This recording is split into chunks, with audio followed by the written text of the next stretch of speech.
have the list of the voters that they said voted twice, 3 million. What it is, it's a list of 7 million names, so they say it's 3.5 million pairs of names of people in America who illegally voted twice. I'm going to tell you some of the names of these criminal double voters. There's a guy named Mohammed on the list, and he voted twice, once in Georgia and once in Ohio. But Mohammed's middle name in Georgia was Mohammed Al-Wais Mohammed. Mohammed of Ohio is Mohammed Rashid Mohammed. Mohammed Saeed of Mohammed voted a second time as Mohammed Osman Mohammed. In fact, there's not a single name on that list where the middle names of the so-called double voter matches. But you know, it never occurred to them that someone named Mohammed, the most common name in the world, that might be two different people, because it's not a common name for Republicans. In fact, the Jackson family, there's every member of the Jackson 5 is on that list. In fact, the Jackson 5,000, 587 men named James Brown on the list in Georgia, in the Georgia 6th district that they supposedly won. Believe it or not, they found a guy named James Brown in Detroit. So James Brown, Detroit, Michigan, remember Michigan, and James Brown in Atlanta, Georgia, one was junior, one is senior. They said that they're the same voter, and they knocked them off the voter rolls. And in fact, one of the secretaries of state was a woman named Karen Handel. She bleached the voter rolls whiter than white in Georgia, in the 6th district, then ran and became the congresswoman. How many votes did we lose? According to I did this investigation for Rolling Stone. We had experts calculate it as 1.1 million people. 1.1 million voters were removed from the voter rolls by this cross-check system of by Mr.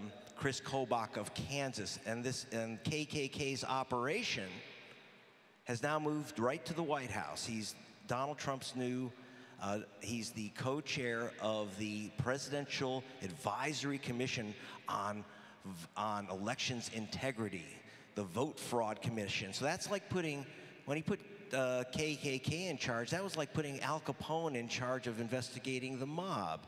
So here's what I want you to do. 50,000 people were removed in Michigan. I talked to their Secretary of State. Our experts say that this list is overwhelmingly, let me tell you, here's the main names on the list, top names: James Brown, Jose Rodriguez, David Kim. You getting the idea? It's overwhelmingly a list of voters of color. They lost their votes in the swing states like Michigan, North Carolina, Ohio, Georgia, Arizona, and so on. Okay? Now, what do we do about it? I'm going to make you watch a movie. Is that too difficult? Okay, at 3 p.m. today, we're going to show the movie, but if you're watching on television, listening on radio, you can pick this off of Amazon or go to my site, gregpalast.com, the usual suspects to get it. Today at 3 p.m., and I want you here at Push headquarters on East 50th in Chicago, on the South Side in Hyde Park.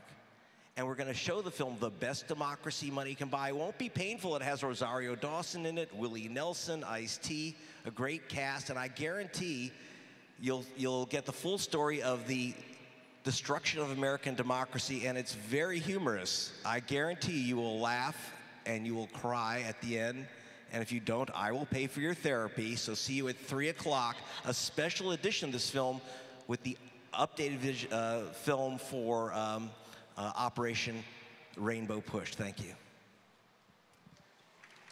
Let me ask you this. Dr. Malveaux, you are an educator. You are an economist. Braid this together. Why is this important? As you've talked to the students at Bennett, as you talk to college students all over the country, elementary school students and middle school students, as you talk to kids, minds you're trying to shape, why should we care about the vote? Well, thank you, Santita, and thank you, Reverend Jackson, and thank all of you for being here. Thank you for the question, because it's an important question. Why should we care? Because voting is the way that we express ourselves, but it's also the way that we divide the pie. If we look at what's going on right now, everybody's so caught up on these tweets and Russia, but we're not looking at what's happening in the dark. And what's happening in the dark has to do with budget, a 13% cut from the Department of Education, a cut of $9 billion. Then money being taken from existing funds to go to charter and private schools. There's no evidence whatsoever that a charter school is better than a public school. I mean, you might find one charter school somewhere, but you can also find a public school somewhere. So you're taking Title I money, which is the money that goes to the poorest kids, and we're giving it to private schools. Then, student loan interest subsidies. Now, there was a great session yesterday with some of our secretaries of state here at the building on financial aid and student debt. The federal government under President Obama had been subsidizing interest on student loans, so that students were paying no more than 3.5% interest, even though the interest rate may have been as high as 6%. In this new budget, that will be eliminated. So the young people who are these young people, understand me, have done everything we told them to do. They have checked every box. They have graduated. They have done they cannot find jobs. The unemployment rate for black college graduates is almost 8%, while for white college graduates, about 3%. These are recent college graduates. So they've done everything. They come out of school with this huge debt and without jobs, and with no adjustment. My thing is, if you are unemployed and you graduated from college, you should at least have some student loan abatement. Now, President Obama also added a provision for student loan forgiveness. If you went to work in the public sector, went to work as a teacher, as fireman, police officer, nurse in a public hospital, you could, over the course of 20 years, have your entire debt forgiven. Not with this budget. In addition, under this ban, I call him 45, we don't feed overfed egos, so we don't need to call him by his name. But anyway, under 45, what we have going on is that some people who had already been granted forgiveness are now being told you don't have it anymore. So you have it as an example, a gentleman who went to work in a public defender's office under the understanding that he would get abatement. Now, he got a statement saying, oh no, we made a mistake, you're not gonna get abatement. We don't know how much of that is going on. So we care about this because where do we get Betsy devoid from? And I call her devoid because she is devoid of good sense. Where did we get her from? We got her from the person who theoretically, and I say theoretically because I believe you, theoretically won the election. Too many of our young people did not vote. Too many of them said they were turned off. They didn't like Hillary. You didn't have to like Hillary. She wasn't coming to your house, but they stayed home, and now we're paying the consequences for it. We had a panel, Santita, I'm glad that we're wrapping up the convention because so many people didn't get an opportunity to attend some of the great things we had going on. But the panel that I was most proud of, and I would thank Reverend Jeanette Wilson and also Ms. Tracy Foster for helping us put together a panel that went from SCLC, SNCC to Black Lives Matter. Deliberately putting together an intergenerational panel with 3 legacy people, Cortland Cox, Joyce Ladner, Dr. Yvonne Scruggs-Leftwich, and 4 actually Black Lives Matter / younger activists, Jamal Cole from here in Chicago, J. Mall Green, also from here in Chicago, Jillian Sims, a young sister who organized Harvard's first black graduation. But in any case, in that conversation, what we learned is that how some of the younger people do want to benefit from the elders, if they will. I'm an episodic elder. I'm not an elder every day, only when there's a discount. If there's a discount involved, I'm an elder. But if it's at the club, no. But in any case, they also were very turned off by the political process and felt that the political process did not yield results. And it was very gratifying to hear from Joyce Ladner and Cortland Cox, who were in Mississippi when Medgar Evers was killed because he was trying to get people to vote. Now, I know a lot of millennials don't want to hear that people die for the right to vote. I know they don't want to hear it, but too bad. That's the truth. But the bigger truth is the truth that you raised, and that truth is that voting matters because it matters in terms of what you get, how our government operates, how people are allowed to register to vote or not, how gerrymandering occurs. All of these things are a function of voting, and so when you say that you don't want to vote and you don't want to participate, what you're saying is let somebody else decide for me. But you now, know what, would you do Dr. that with your Malveaux? checkbook or anything else? Would you say someone in your checkbook and say, you write my checks for me? No, you wouldn't. But Dr. Malveaux, that goes to, I mean, you bring us to David Daley's book, Rat Blank. Precisely. And the reason our young people are turned off by the process is because there is an unfair process at play here. We do have something called rat blanking, rat effing, right? That was started after President Obama won, that showed us, wait a minute, Karl Rove, Chris Jankowski, and Ed Gillespie said what, David Daley? First, it's a real honor to be with all of you and amongst this crowd. So I really stand in awe of all of the work that's been done here over so long. There was a big party in this town in 2008. Barack Obama became the first African-American president. It was a big night for the Democratic Party, a supermajority in the Senate, a renewed majority in the U.S. House. We all thought that there was a rising Democratic majority in this country, the coalition of the ascendant.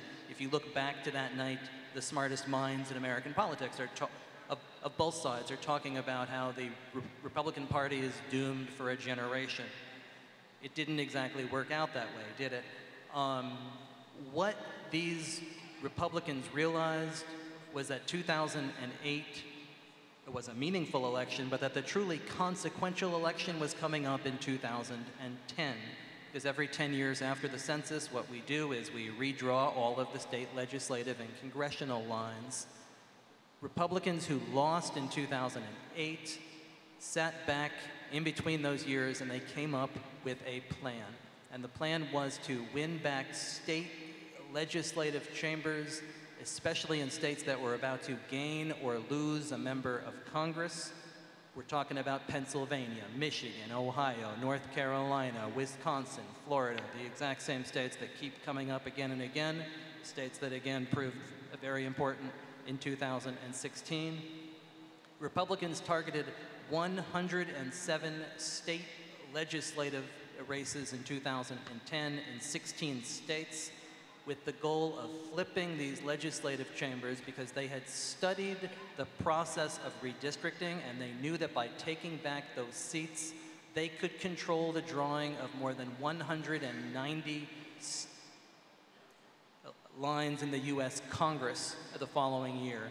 Indeed, they were able to draw in 2011 193 of the 435 congressional districts on their own. Democrats were able to draw just 44. What you see in 2012 after this is in state after state, Democrats get more votes, Republicans take all of the seats. You look at a state like Pennsylvania, 100,000 more votes for Democratic U.S. House candidates, Republicans take 13 of the 18 seats. A state like Michigan, it's 250,000 nearly more votes for Democratic House candidates. 9 of the 14 seats go to the Republicans.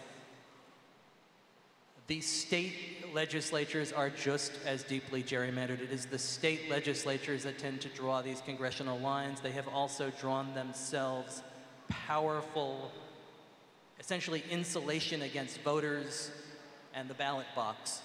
So in a state like Wisconsin,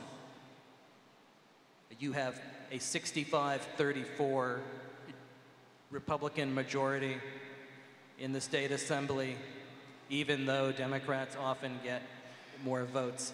You see the impact of what these state legislatures are doing and the extreme legislation that they are passing in North Carolina, in Ohio, in Michigan. You see that the first thing that these gerrymandered state legislatures do, and it's not a coincidence, is they go after voting rights. In Ohio, the Golden Week gets eliminated. In Wisconsin, the most stringent voter ID law passes that a federal court has suggested. It kept a couple of 100,000 African-American voters potentially from being able to cast a ballot in the last presidential election. The election only went to Trump by 27,000 votes there. You can look at North Carolina, the exact same thing. In Michigan, where a stringent voter ID law was enforced and voters were not told that they could also sign an affidavit attesting to who they were, and that's an 11,000 vote margin. Well, David, let me ask you this. Yeah. What can we do? I mean, now that we know that this has happened, that this dastardly plan we've lost 1,031 seats. Going forward, I mean, you've diagnosed it, you have uncovered this. What can we do moving forward? This is a really knotty and thorny problem. The system has really been knotted up from the bottom. It starts in these state legislatures. If Democrats want to eventually have a long road back, they have to find a way to tip these chambers back in their direction. That is a hard road based on how difficult these maps are. In 2018, there are going to be a bunch of governor's races. In 2017, in Virginia and New Jersey. And the governor's races in 2018 in Michigan, Wisconsin, Ohio, Florida, and Pennsylvania could be the most important races for a generation, because those are the governors in those incredibly tilted states, and they will have veto power over bad maps. If Democrats want to have at least a say in the process, something that they did not have in 2010 and 2011, they can win those races, have a seat at the table. If not, it's going to be 2031 before there's another. Oh my goodness. Another shot at it. Okay, that's amazing. Betty Magnus? One thing, they've given us all this wonderful information, but there always has to be an action. Every state received a letter asking for their voter rolls. Every person here needs to call their Secretary of State and say, we want to opt out. If they didn't opt out, you want to call them and say, thank you. Let them know you're paying attention. If we can opt out of that horrendous, for lack of a better word, way of them getting all of our information, our Social Security numbers, everything that we have, and putting it on our Vice President's laptop. God only knows what will happen to it. If we can't get the President's taxes, why does he need our Social Security number? That's your action for today. Call your Secretary of State and say, don't do it. That's your action on Monday morning.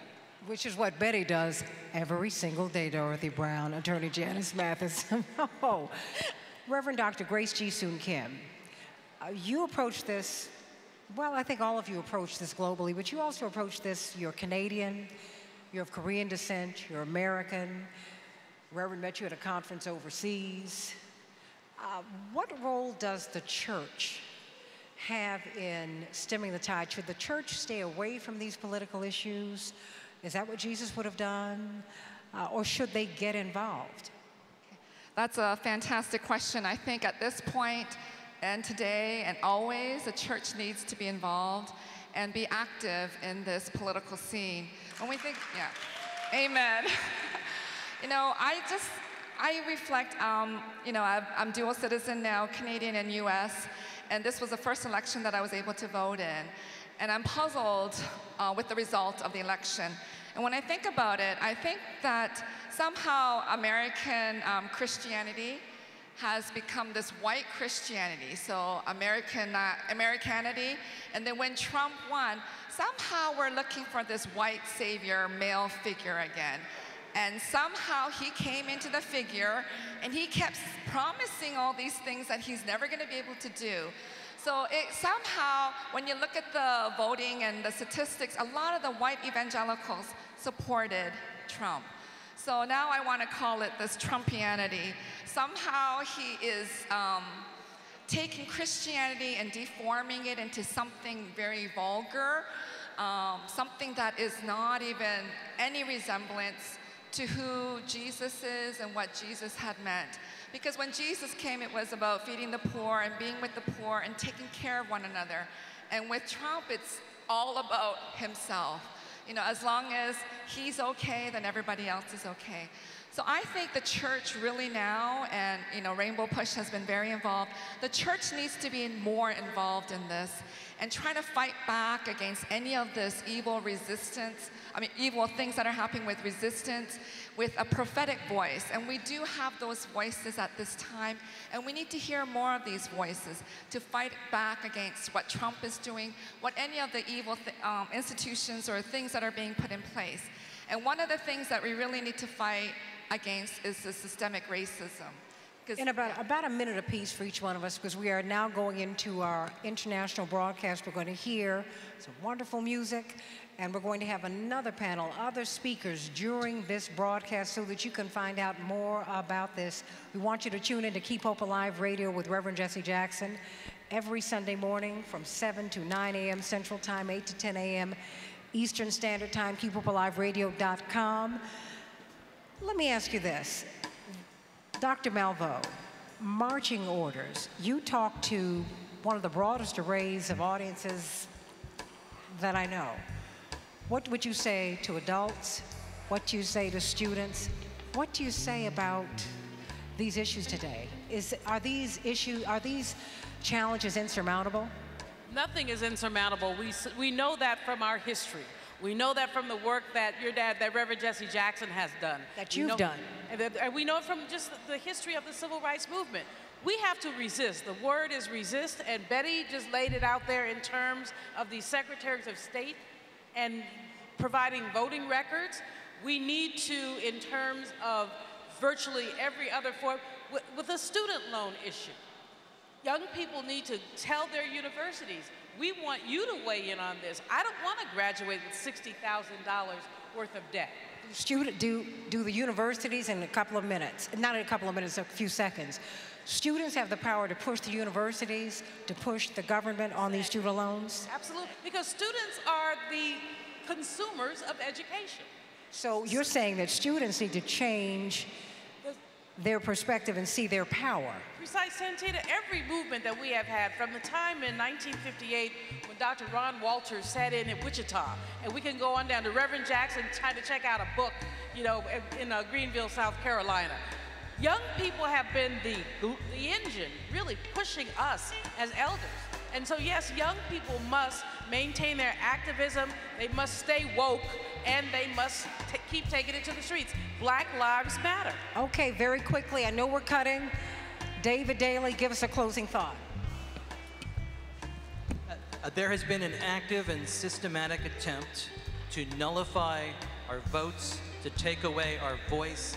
These votes matter deeply. It's the most consequential thing we have. We have to call this by its name and stand up and resist it. All right, everybody, stay in your seats. We're getting ready for Senator Bernie Sanders. Are you ready? Are you ready? I can't hear you. I can't hear you. All right now.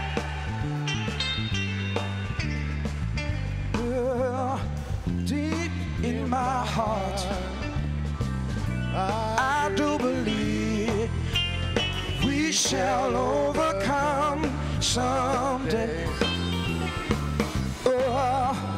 We shall overcome. We shall overcome. We shall overcome someday.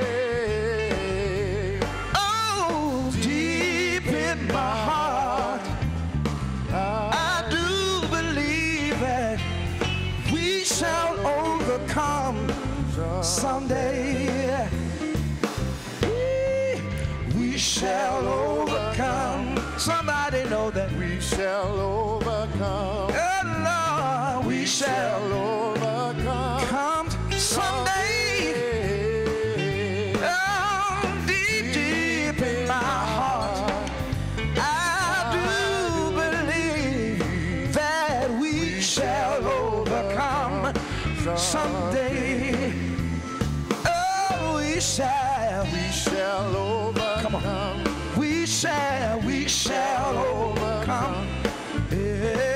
shall overcome. Someday, oh, deep in my heart, I do believe that we shall overcome. Oh, someday, one more time. We shall overcome. Keep on moving. We shall overcome. I know we shall. We shall overcome. Hey, someday. Oh, deep in my heart, I do believe that we shall overcome someday. Oh, we shall. We shall overcome. Somebody know that we shall overcome. Let the world know that we shall overcome. Oh, someday, someday, someday, deep in my heart, I still believe that we shall overcome.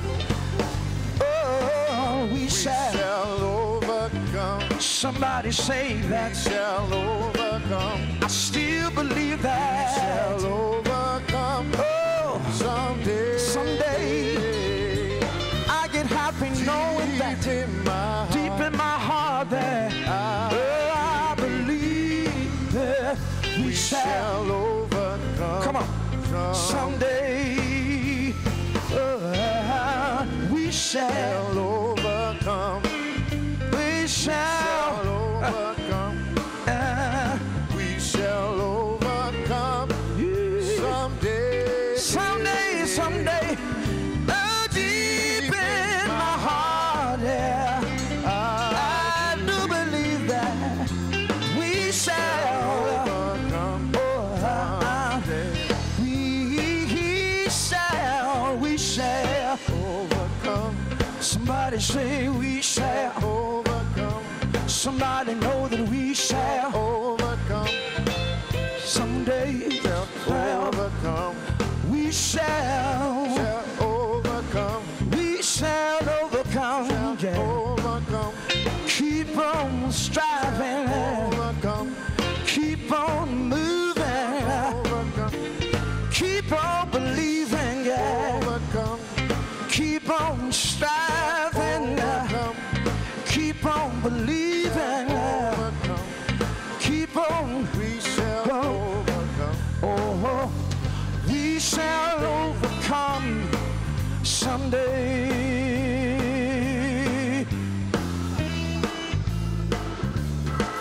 Someday. Come on, everybody join in. Oh, we shall overcome. Come on. We shall overcome. We shall overcome someday.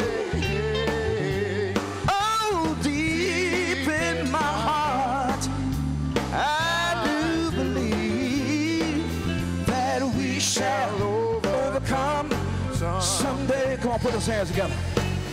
Oh, we shall overcome. Come on.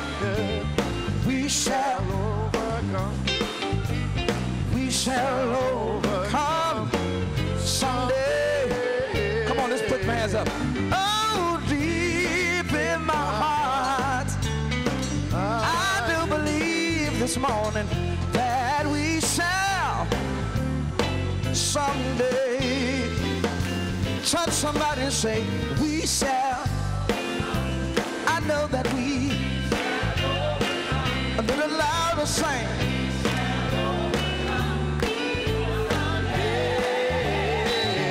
Oh, deep in my heart, I do believe that. Oh, we shall overcome someday. Oh, we shall.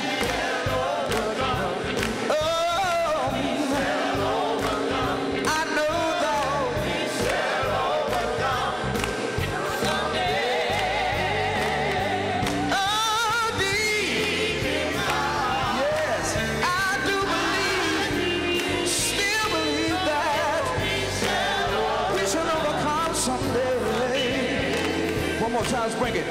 Oh, we shall overcome. Come on, let it ring. We shall overcome. We shall overcome. Yeah. Someday. If you believe it, sing it with us. Deep in my heart, I still believe that we shall overcome someday. Oh, we shall overcome. Oh, we shall overcome. Oh, we shall overcome someday. Deep in my heart, I still believe we shall. Come on, put those hands together. We shall. Somebody know that we shall. Come on. We shall.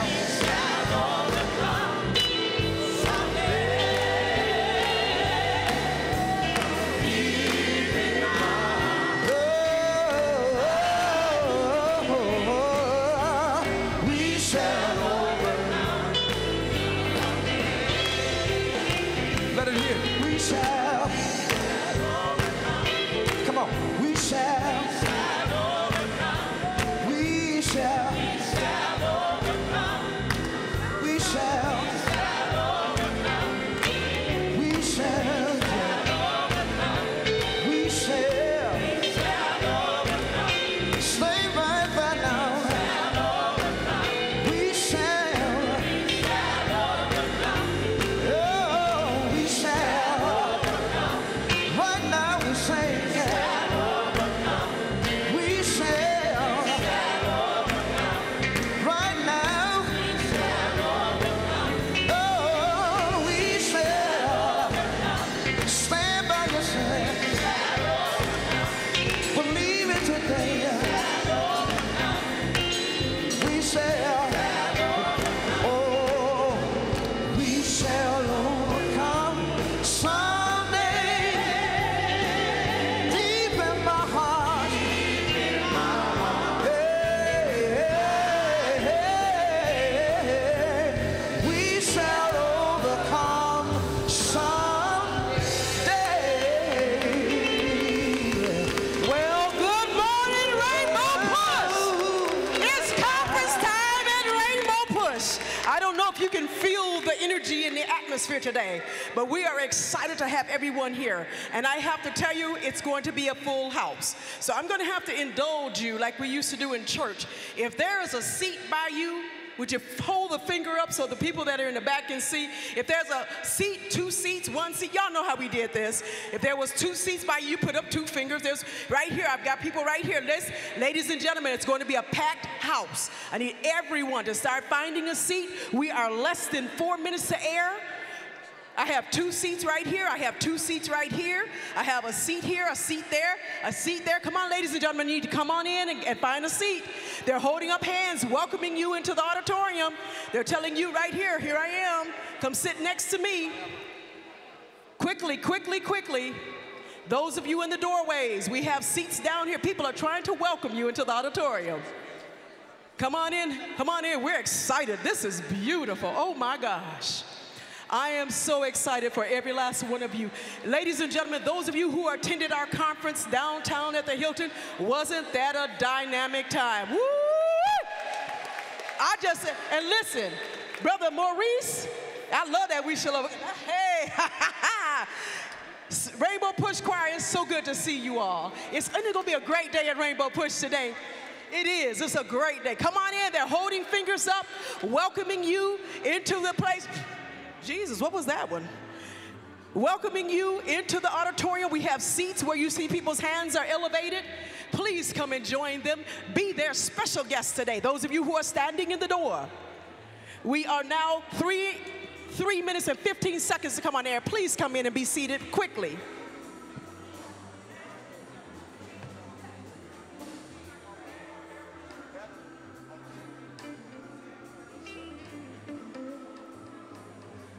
Wait till I tell my mommy. Make sure, Sam, that we get...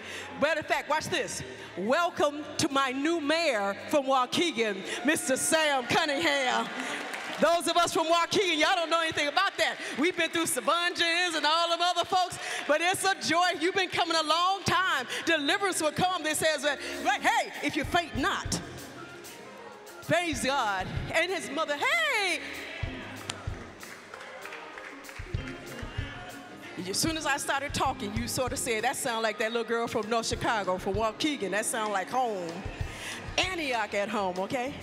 One more time, ladies and gentlemen. We are now 2 minutes to air. I need everyone in a seat and calm down because we've got to get on the air. We're going to be on the Impact Network. Give me a little, hold on. Shh. Listen, quickly. There is no flash photography during the broadcast. We're going to ask you not to hold your phones up. We're in a very restricted area for shooting. You will put your phone up. It'll be right in our camera shot, okay? Thirdly, listen. A DVD of this broadcast is going to be done as soon as this broadcast. And those of you who had your hands up, thank you very much. I am 90 seconds to air. Ladies and gentlemen, I'm so excited. We got some more seats down here. If there's a seat next to you, look, hostesses, we got people holding their hands up. I got feedback, Vic. Sam, you're gonna be one happy soul. You don't know how God has elevated us from that little church to the kingdom. Don't make me, okay? I just know. Well, ladies and gentlemen, we are 1 minute to air. I am so excited. Today, you can find us on www.rainbowpush.org with our live broadcast. We are going to be on the Impact Network today for 2 straight hours. Call your friends, text your friends, email them, and tell them you have got to be a part of Rainbow Push. But I tell you right now, I need everybody standing on your feet, and let's welcome our TV network in to Rainbow Push. Welcome to Rainbow Push. Somebody say we shall overcome someday. Oh, deep in my heart, yeah. I do believe. Oh, we shall overcome someday. Oh, we shall overcome. Somebody say we shall overcome.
Time. We are celebrating our 46th annual international convention.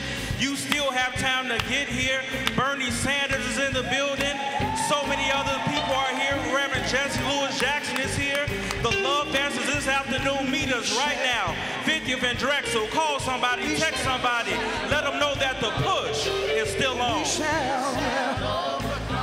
Somebody say that we shall overcome. I believe in this morning. Been through ups and downs, but all the storms and the rain. I know that we will. I still believe. I still believe.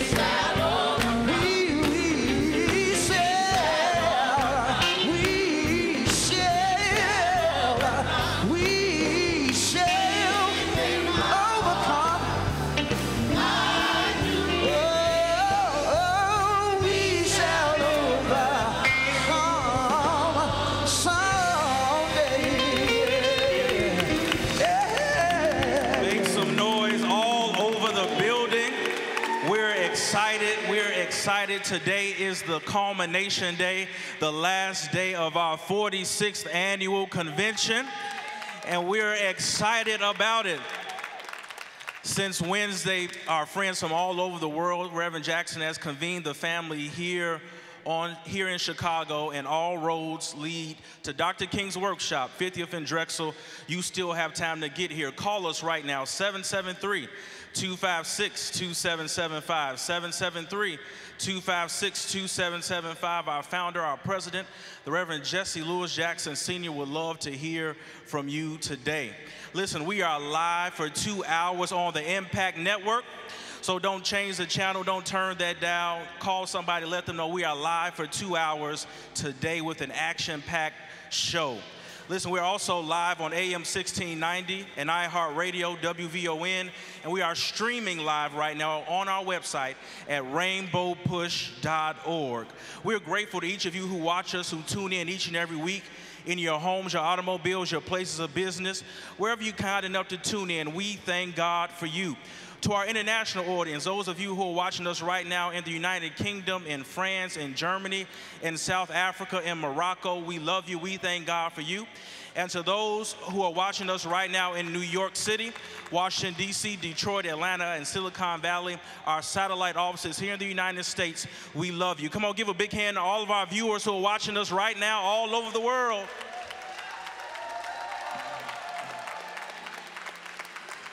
Listen, since Wednesday, we have been blessed all week. DNC Chair Tom Perez has been here. Senator Elizabeth Warren has been here. Ambassador Andy Young, Dr. C.T. Vivian, Angela Rye, Dr. Julianne Malveaux, Judge Greg Mathis, and today we have with us the junior senator from the state of Vermont and former Democratic presidential candidate, Senator Bernie Sanders, is in the building. If you feel the burn, just make some noise one more time for Bernie Sanders. You will hear from him shortly. You will hear from Reverend Jackson momentarily. We want to bring to you our brilliant, talented oratorical student, Ms. Shanita Hill. She is a rising freshman at Dillard University in New Orleans, Louisiana. Give her a warm welcome as she comes with her oratorical presentation and introduce Reverend Jesse Jackson Sr.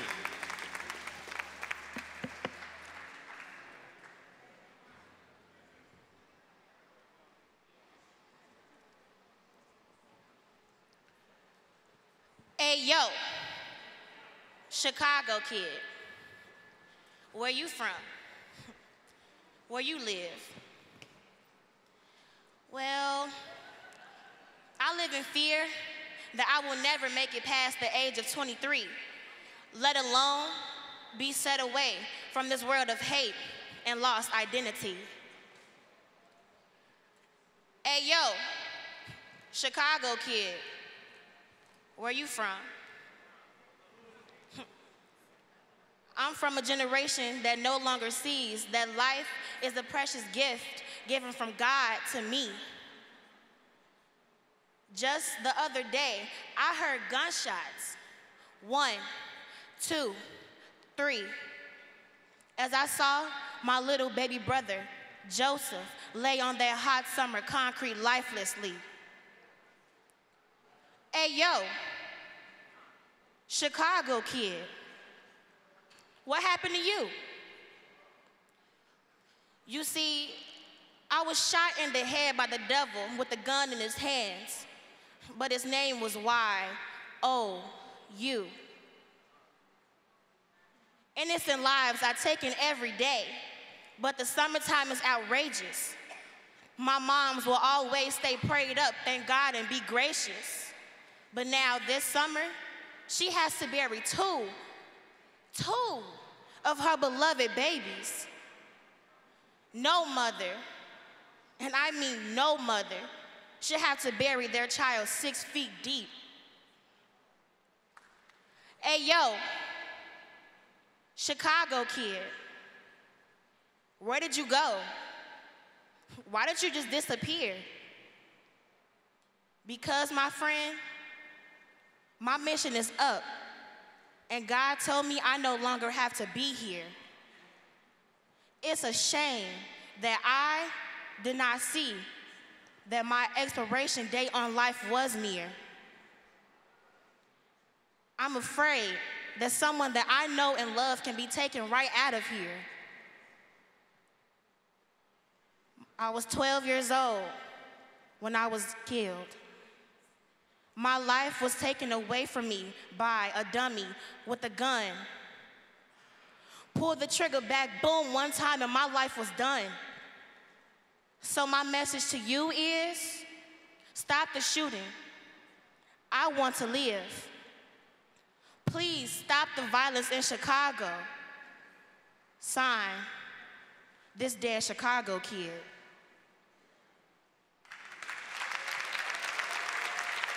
The reason why I wrote this poem is because recently, a month ago, I just lost a very good friend of mine that I've grew up with since grade school. Right. And I wrote this poem because I love him so much and I miss him. So that's my message to you all. And now I would love to present the man of the hour, a person who has part of the solution, Reverend Jesse L. Jackson, Sr.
If my mind can conceive it and my heart can believe it, I know I can achieve it. I am somebody. I am God's child. Stop the violence. Save the children. Stop the violence. Save the children. Never surrender. Keep hope alive. This land is our land. Keep hope alive.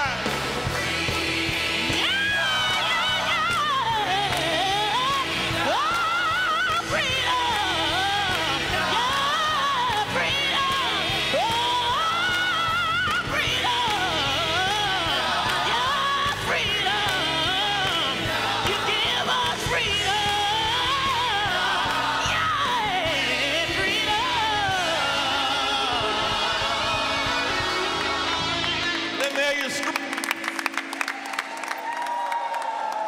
season, we've had a tremendous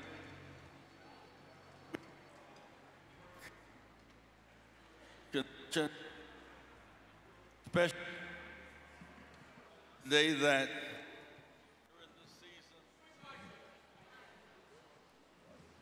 during this season, 50 years ago, Dr. King was asked, coming out of Selma, to go to Gerrymandering to help Richard Gordon Hatcher become mayor. And the black intelligentsia rose up against Dr. King. He said, don't come to help Richard Hatcher. He can't win, and our guy is in. Dr. King did not do a rally, he did a robocall, but the first African-American mayor elected in our lifetime, Mayor Richard Gordon Hatcher of Gerrymandering. Stand, Mayor Hatcher. Senator Mayor, Mayor Richard Gordon Hatcher.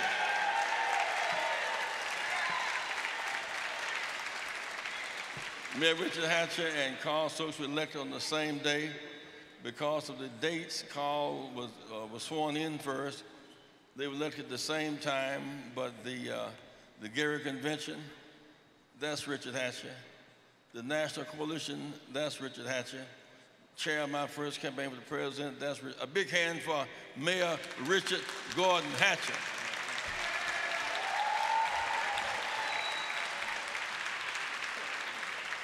We have so much ground to cover today. A brother beloved who's with us, and he altered his time schedule to be with us today. We'll let him speak on the front side, and then we'll have our panel, because we are leaving here. So we intend to win Virginia and New Jersey this year. We intend to win back the Congress, House and Senate next year. We're organizing. A prophetic voice of our time. When I ran in '84 and they were saying we couldn't have a rainbow, we can only have a bow tie, a black coalition,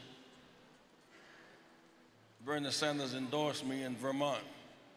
We won Vermont in '84 and '88 because of Bernie Sanders.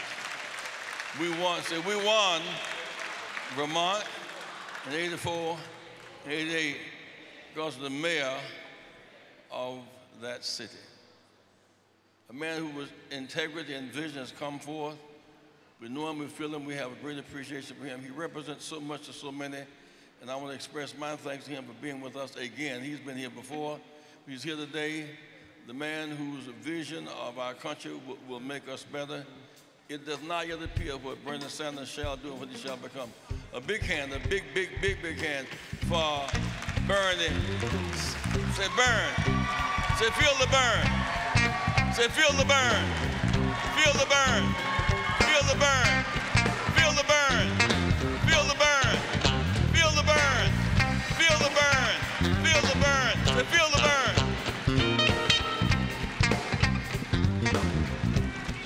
Thank you. Let me just begin by thanking the Reverend for inviting me to be with you today. He and I have known each other for a few years, and I think sometimes we take for granted and forget the kind of struggles that Jesse Jackson has been leading in this country for a very, very long time.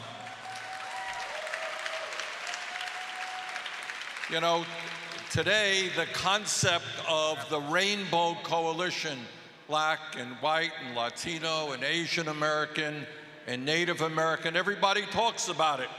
But I got news for you, 50 years ago, people were not talking about it.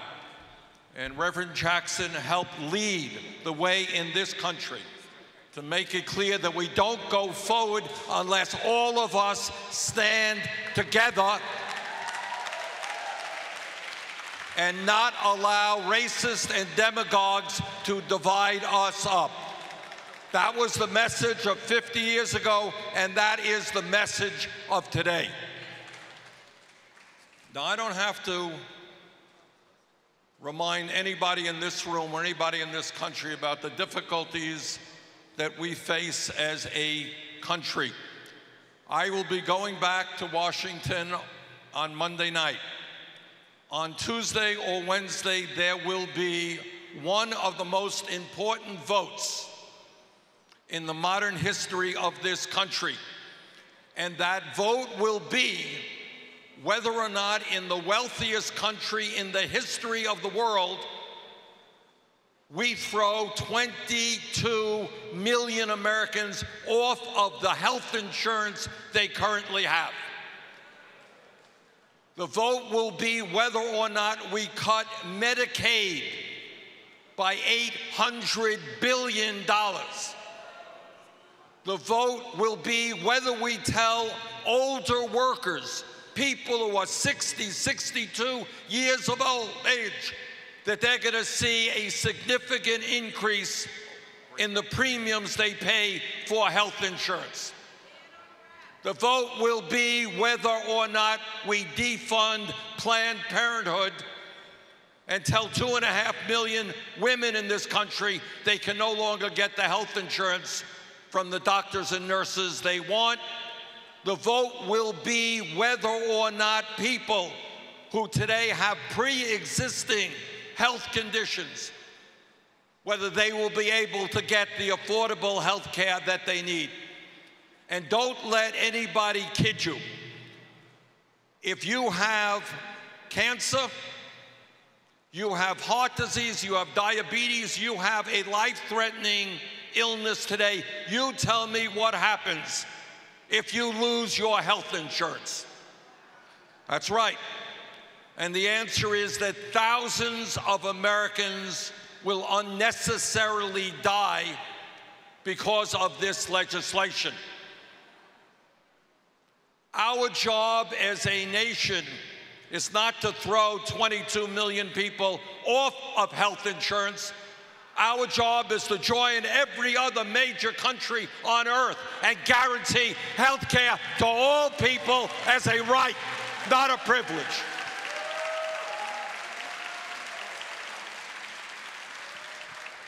Now, I live in Burlington, Vermont. I'm 50 miles away from the Canadian border. And somehow in Canada, they managed to provide health care to all of their people in a much more cost-effective way than we do health care. Jesse was just in Ireland last week. In Ireland, they managed to provide health care to all of their people. In Germany, in France, in Scandinavia, we are the only major country on earth that allows people to be uninsured or to have huge deductibles and co-payments. Brothers and sisters, let us go forward and fight for a Medicare for all single-payer program that guarantees health care to all of our people. Health care is a right, not a privilege.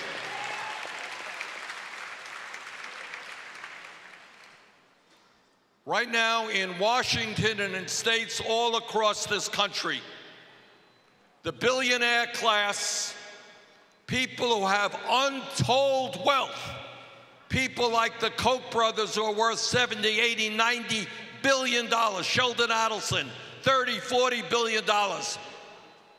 What they want is more and more, and they're willing to fund candidates all over this country whose job it is to represent the wealthy and the powerful and to turn their backs on the working families of this country.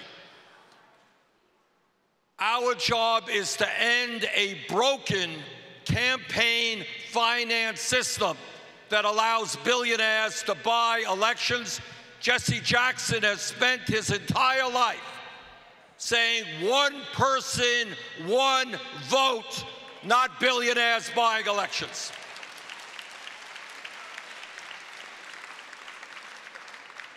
You know, I've been involved in many campaigns.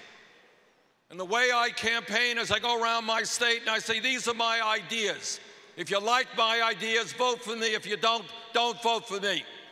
It has never occurred to me or to Jesse Jackson that we should make it difficult or impossible for people to vote because they might vote against us.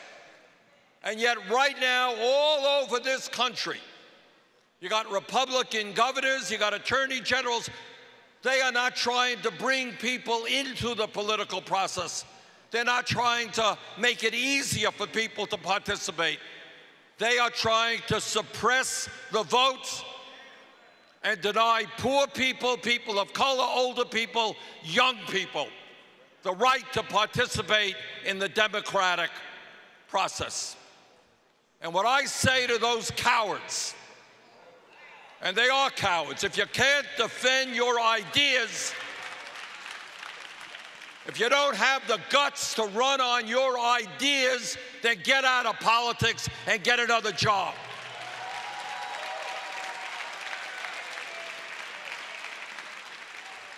Right now in America, we have one of the lowest voter turnout rates in America. In 2014, 63% of the American people did not participate in the election. Our job is to grow the voter turnout, bring more people into the political process, not make it harder for people to vote. Our job is to end this gerrymandering, which protects people who should not be protected. Bottom line is, if the Republicans want to vote, want to run for office, telling people that they support tax breaks for billionaires and cuts to Social Security, Medicare, and Medicaid, let them run on those ideas. And let's see how many votes they get. But don't create a situation where people who would vote against you are unable to participate.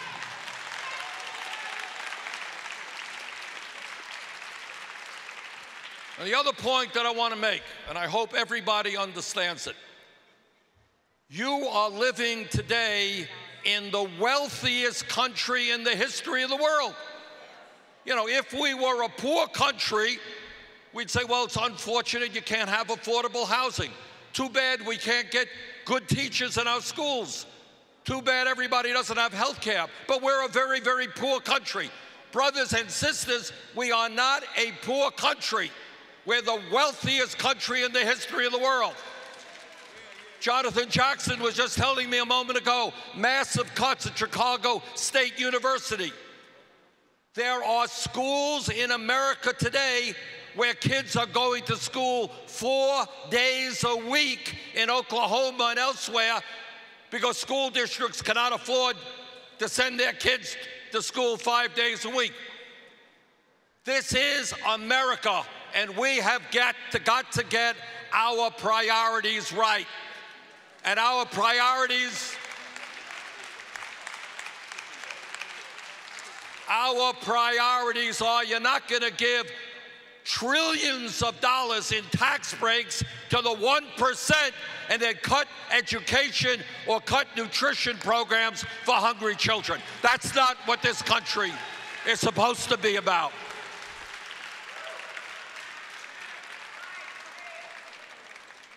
We live, as all of you know, in a competitive global economy, and if our kids, black or white or Latino, no matter who they are, if they're going to go out and get good jobs, they need a decent education. We should not be cutting funds for Chicago State University.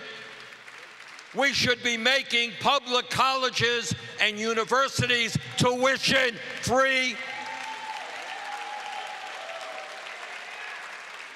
And we're going to ask our friends on Wall Street to help pay for that proposal.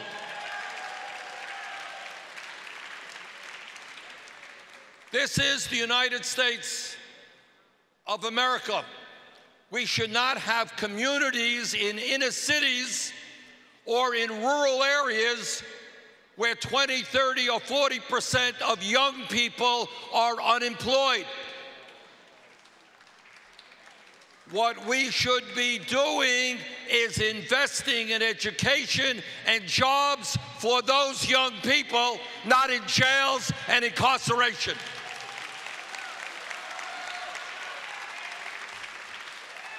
Every American should be deeply ashamed about our broken criminal justice system. We should be ashamed that we have more people in jail than any other country on earth. We should be ashamed that we're spending $80 billion a year to lock up fellow Americans when that money should be going into education and health care and nutrition.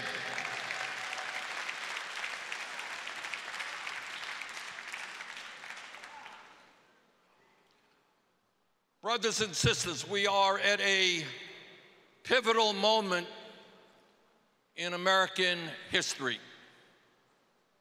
We have, and it's important not just to pay attention to the stupid and obscene tweets that the president sends. All right?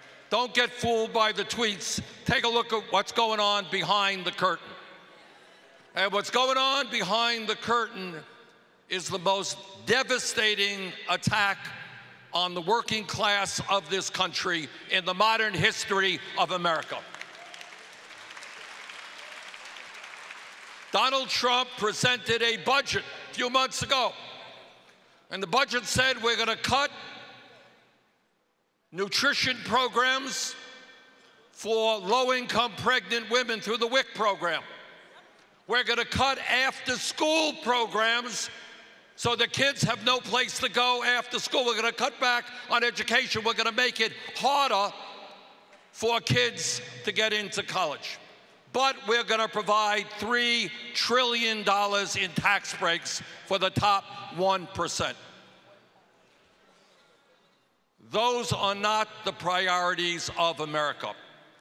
What the priorities of America are is that if you work 40 hours a week, you should not be living in poverty, which is why we're going to fight to raise the minimum wage to $15 an hour.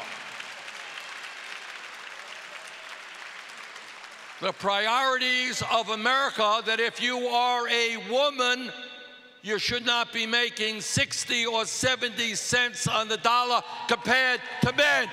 Equal pay for equal work. The priorities of America are that we have an infrastructure that is collapsing, that is our roads, our bridges, our water systems. I don't have to remind anybody here of Flint, Michigan and their water situation, but you got water crises all over this country. $1 trillion investment in infrastructure will create up to 15 million good-paying jobs, and that's what we should be doing.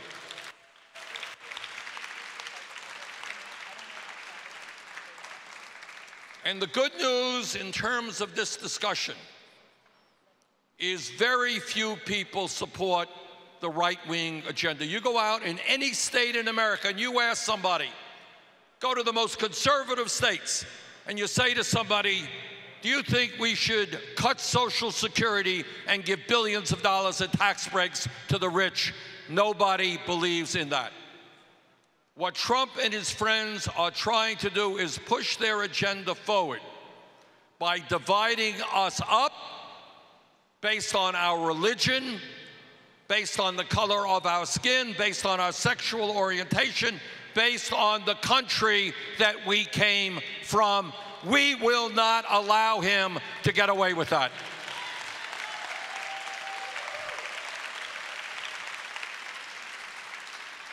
So over the years, Jesse, Chewy, many others have brought forth a vision of America that is the vision that the vast majority of our people support. In the richest country in the world, we're not going to have the highest rate of childhood poverty of any major country on earth. We're not going to have a situation where working families cannot afford quality child care for their kids, or where kids are going deeply in debt for the crime of having gone to college. That's wrong. So we together are going to stand and fight and fundamentally change the priorities of this nation. We're going to create a government that works for all of us, not just the 1%. We're not going to suppress the vote. We're going to fight for automatic voter registration. You're 18 years of age, you're automatically registered to vote. We're going to overthrow this disastrous Citizens United Supreme Court decision, and we're going to move to public funding of elections. So we got a lot of work. We got a lot of work in front of us. And it's not going to be easy. We're taking on very, very powerful people. But I know from the bottom of my heart, because we have seen this for so many years, that when we have the vision, when we have the courage, when we don't allow people to divide us up, when we stand together, black and white and Latino and Asian American and Native American, when we stand together, the future is ours. Thank you all very much.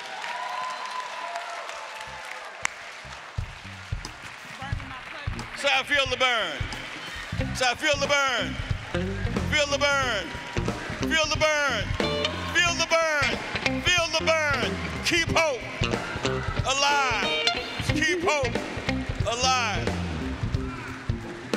Now, as we make our transition to our next panel, since we're burning, Sister Audrey Du Bois Harris, give us a song of meditation for our transition. Say, Audrey Du Bois Harris.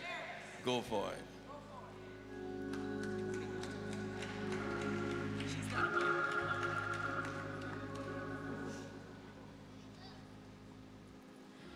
How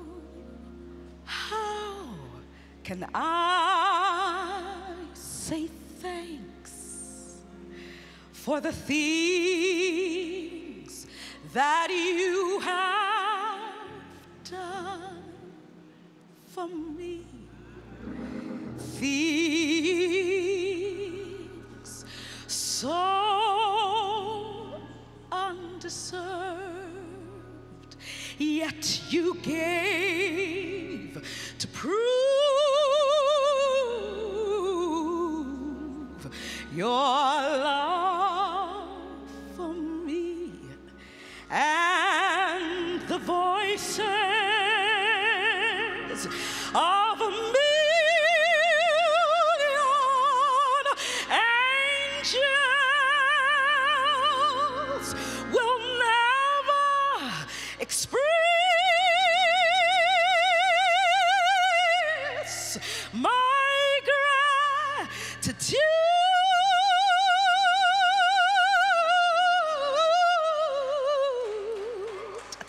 Oh, that I am and ever hope to be. I owe it all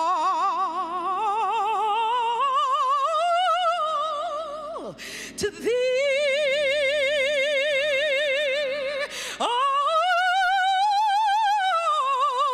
To God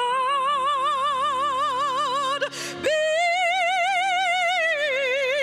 the glory. To God be the glory.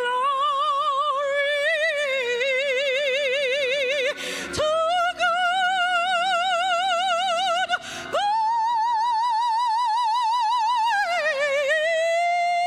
the glory for the things he has done. So just let me live. Let me live my life and let it be pleasing, Lord, to thee. And should I gain, Lord, should I gain any praise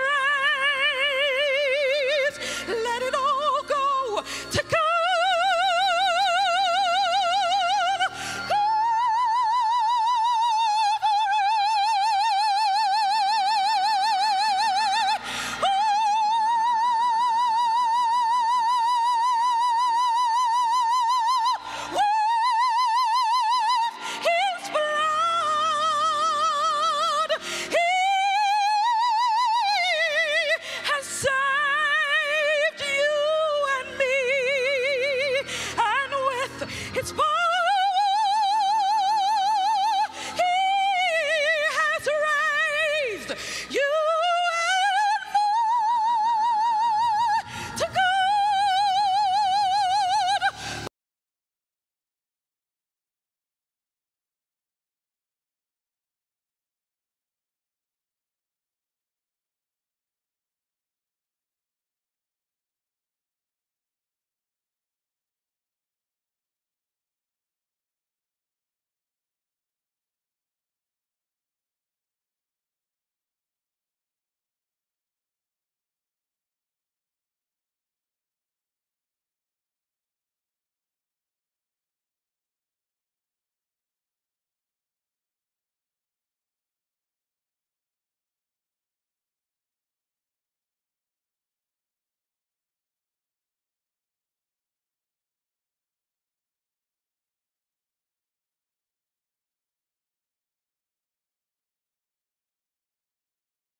the strength of my life, and I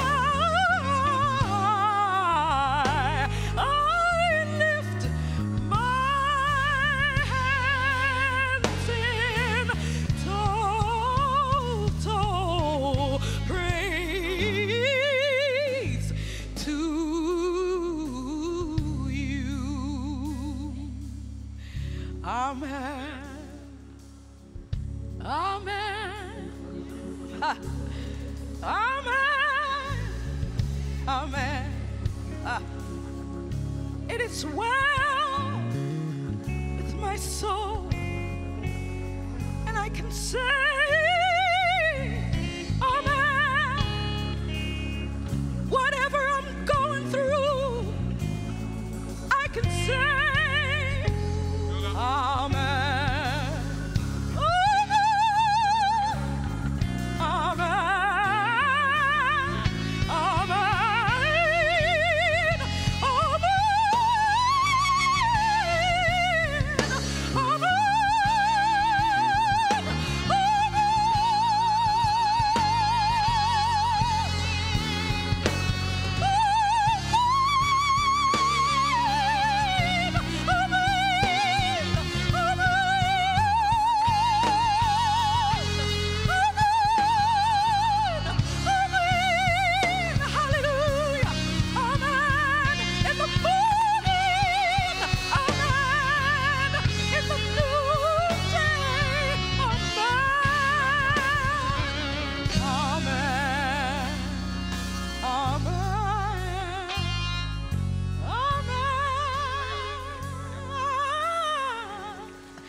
Glory to God.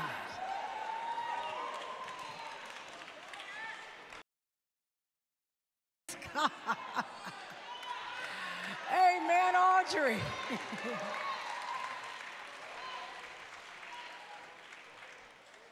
And thank you for putting us in that place of worship and inspiration. Praise God for you and your magnificent gift. We bring forward people today, right now, who can speak to us about our vote, about getting our vote, about keeping our vote, about finding our votes. First up is one of the leading civil rights advocates and lawyers in the country, the founder and CEO of the Transformative Justice Coalition, Attorney Barbara Arnwine. Attorney Arnwine, come on, everybody. Thank you.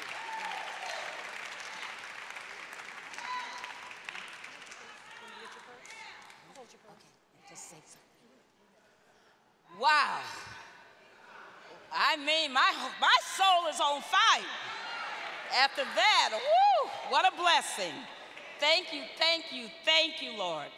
I just want to start off by saying all thanks to Reverend Jesse Lewis Jackson Sr. What a conference we've had. What a time this has been.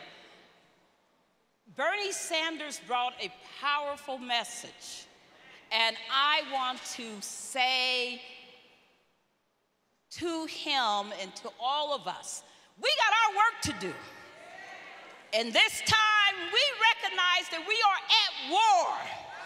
We are at war against those who would like to take away from us all that is deserved, all that we fought for, all that our foreparents and everyone shed blood for and did so much for. So there's a couple of lessons. First of all, to Trump's Voter Suppression Commission, we got one word for you, and that is we're gonna shut you down.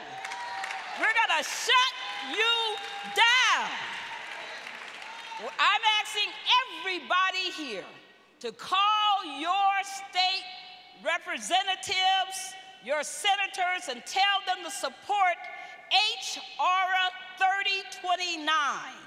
H.R. 3029. It says not one dime, not one penny can be spent to support this voter suppression commission of Trump's. So we want you to tell your senators, shut it down right now.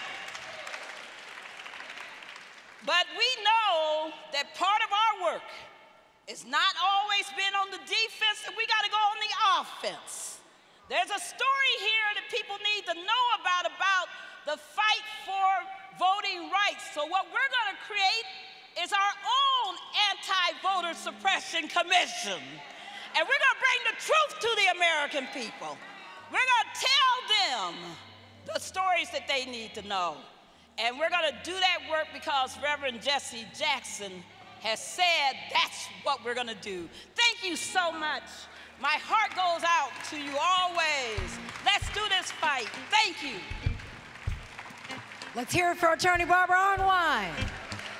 Next up, an alumnus of the Rainbow Push Coalition, but she will always be a part of us, our former Vice President and Chief of Staff, the new President of the National Council of Negro Women, Attorney Janice Mathis, everybody. Good morning, everyone. Thank you, Santita. Thank you, Reverend Jackson. Thank you for that glorious rendition that we heard earlier. Did it not warm our hearts? This building, before it was the home of the Rainbow Push Coalition, was a Jewish synagogue. And I don't know if the cameras can catch it, but above my head are the words inscribed, "Know before whom thou standest." I would urge you this morning to know that God's hand is in our hands as we fight for democracy in the soul of America.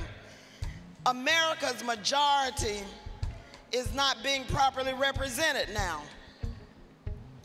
We live in a representative democracy, and the way our system operates, our state legislatures choose who represents us because they get to draw the lines.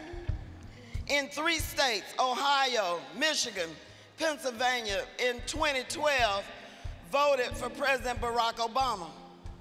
But 34 out of the 48 congressional seats are held by the opposite party.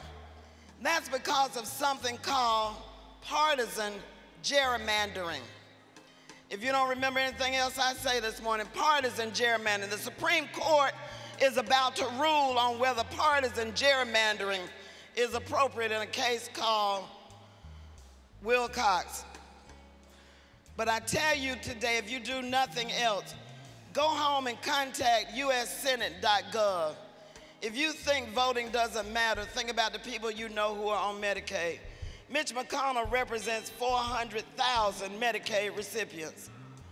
Why can't a Congress that is both houses Republican and a White House that is Republican not repeal Obamacare?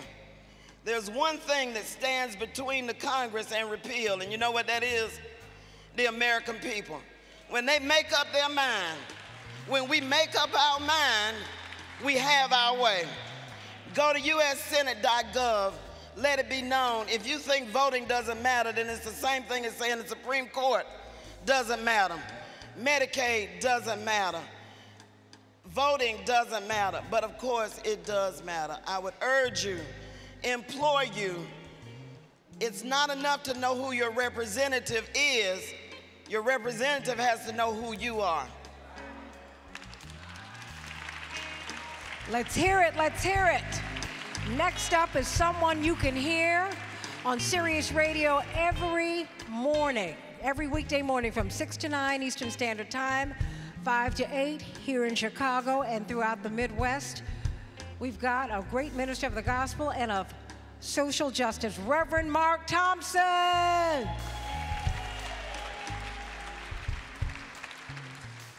Let's give Santina a round of applause. So lovely at all times.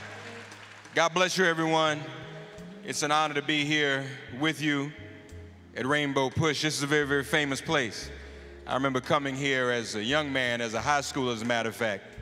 And Reverend Jackson has kept the dream of Dr. King alive, hasn't he? Give him a round of applause for that. Generations may change. Some of the specific issues may change, but our struggle doesn't. And even as we bring on new generations of millennials and what have you, we have to continue the work of Dr. Martin Luther King Jr. A mentor of Reverend Jackson and mine, Dr. John Henry Clark, used to say that when something happens to the leader, you're on chapter 13, you just pick up and keep on moving to chapter 14. And the Rainbow Push Coalition, that's why it's called the Rainbow, is the manifestation of Dr. King's beloved community. Red and yellow, black and white, we're all precious in God's sight. We have to stay together because this administration, this current climate is coming against all people of color, all women, all minorities, black and brown, Asian, gay and straight. There's an assault on all of us. I left yesterday to go to Virginia to march with the Women's March from the National Rifle Association to the Department of Justice. The NRA even has an ad out right now that is calling for a civil war against the resistance. Well, we're the resistance. We're the resistance in this very room. They want to call for armed struggle against those of us who follow Dr. King's tenet of being nonviolent. We've been nonviolent and remain nonviolent, yet somehow they're a threat to us. All of us came out yesterday, about 1,000, nonviolent and unarmed, and they said, we're going to come out there with our guns. By the time we got out there, none of them were there. They ran afraid, even though they had their guns. Because nonviolence always overcomes violence. Love always overcomes hate. Dr. King said, we won't have to answer for the vitriol and the hatefulness and the violence of the children of darkness, but for the fear and apathy of the children of light. We are the children of light, sisters and brothers. And we have no fear. We have no apathy. And that's why we will continue to stand every day. We hope everyone here joins the Rainbow Push Coalition, becomes a part of it. We must be organized so that we can educate and mobilize every single person in our community. Amen? One of my favorite lyrics, we were singing "We Shall Overcome" earlier. But my favorite lyric of that song is that we are not afraid. We're not afraid, are we, Rainbow Push? Are we afraid? We're not afraid, Rainbow Push. And so we will continue to press for justice on all levels. We'll fight those who want to push back against women's rights and women's reproductive health. We'll fight those who want to come against us and use voter suppression and deny our right to vote, who want to keep us from having safe wages so that we can make the same money as everybody else, don't we? God bless you. It's good to be here. Keep hope alive.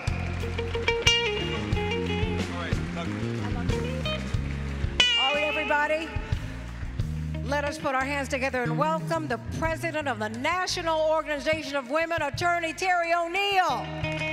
You can do better than that. Thank you.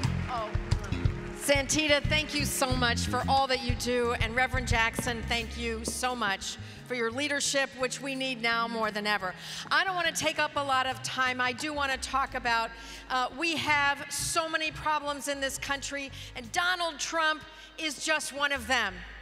He is not our only problem. Paul Ryan, the Speaker of the House in Washington, D.C., he has been working for decades to take our health care away. Mitch McConnell right now trying to pass a repeal of the Affordable Care Act in the Senate. He's another problem. We're not going to let him win. But it's not just Paul Ryan and Mitch McConnell. It's the rank and file Republican lawmakers in Congress who voted to overturn the Affordable Care Act and take health care away from tens of millions of people. They're a problem, and I just want to make one more point. Another problem that we have in this country, and I say this as a white woman, we have a problem with white voters in this country. Can I just say, 94% of African American women voted for Hillary Clinton. 53% of white women voted for Donald Trump. Over 2/3 of Latinas, over 2/3 of Asian women, well over 2/3 of American Indian women voted for Hillary Clinton, but 53% of women who look like me voted for Donald Trump. My sisters of color did not vote for someone who looks like them. My sisters of color did not vote for someone who is in their same world necessarily. At every income level, at every level of wealth, at every level of education, my sisters of color voted their values, their progressive, anti-racist, anti-misogynist, anti-homophobic values. That is those are the leaders of our country. These need to be the real leaders. We need to elect more of my sisters of color. I will be with you every step of that way. I want to be with you there, and I pledge myself to the resistance. Thank you.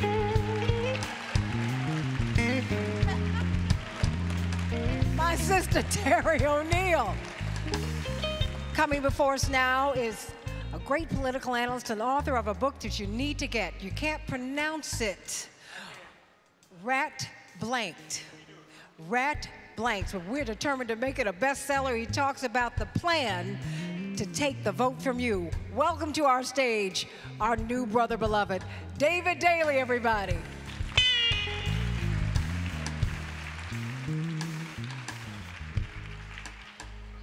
There are more of us than there are of them. That's why they have intentionally tilted the system in such a way as to take away the power of our vote. There was a big party here in Chicago in 2008. We elected Barack Obama, the President of the United States. The Democrats took complete control of the government. We thought that this country was changing. Where are we today, and how did we get here? Well, 69 of 99 state legislative chambers are controlled by the Republican Party. They have super majorities in states where they cannot even win a bare majority of the vote. This is no accident. This is not a coincidence. This is the result of a calculated plan. This is the partisan gerrymander.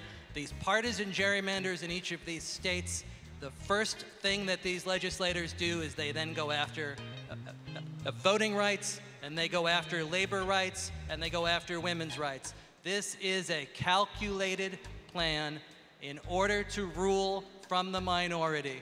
2012, 1.4 million more votes for Democratic U.S. House candidates. Republicans hold the chamber 234-201. They hold 75% of the seats in Ohio, despite 50% of the vote. They hold 72% of the seats in Pennsylvania, with 47% of the vote in these states. The state legislative chambers are wired in just the same way. It's deeply anti-democratic. We have to call it by its name and realize what it is that we are up against. But it can be defeated if we stay together, if we embrace a real pro-democracy agenda, if we get behind automatic voter registration in this country, if we start talking about the real structural reforms that we need, that are standing in the way, that are giving the 1% and the Republicans and the big donors in this country free rein in our state legislatures and in their Congress. We can do something about it. We have the vote. We have to turn out. Voter turnout can swamp these lines. It is calculated. It is up against you. We can stop it. There are more of us than there are of them. Thank you.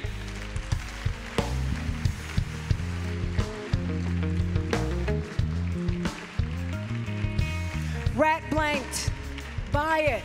And at 3 o'clock today, we are going to be showing for free a movie that everybody needs to see. Another example of what happened in 2016 and 2008 in 2004, one of the most brilliant reporters in the world. He works for the BBC, Rolling Stone, The Guardian.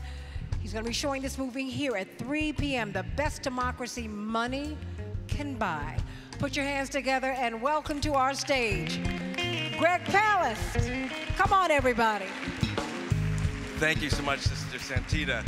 My name's Greg Palast. I'm an investigative reporter. You can see by the hat with Rolling Stone. Listen, at 3 p.m. today, we're going to show the film, The Best Democracy Money Can Buy. Remember, they used to count the votes. Now they count the green.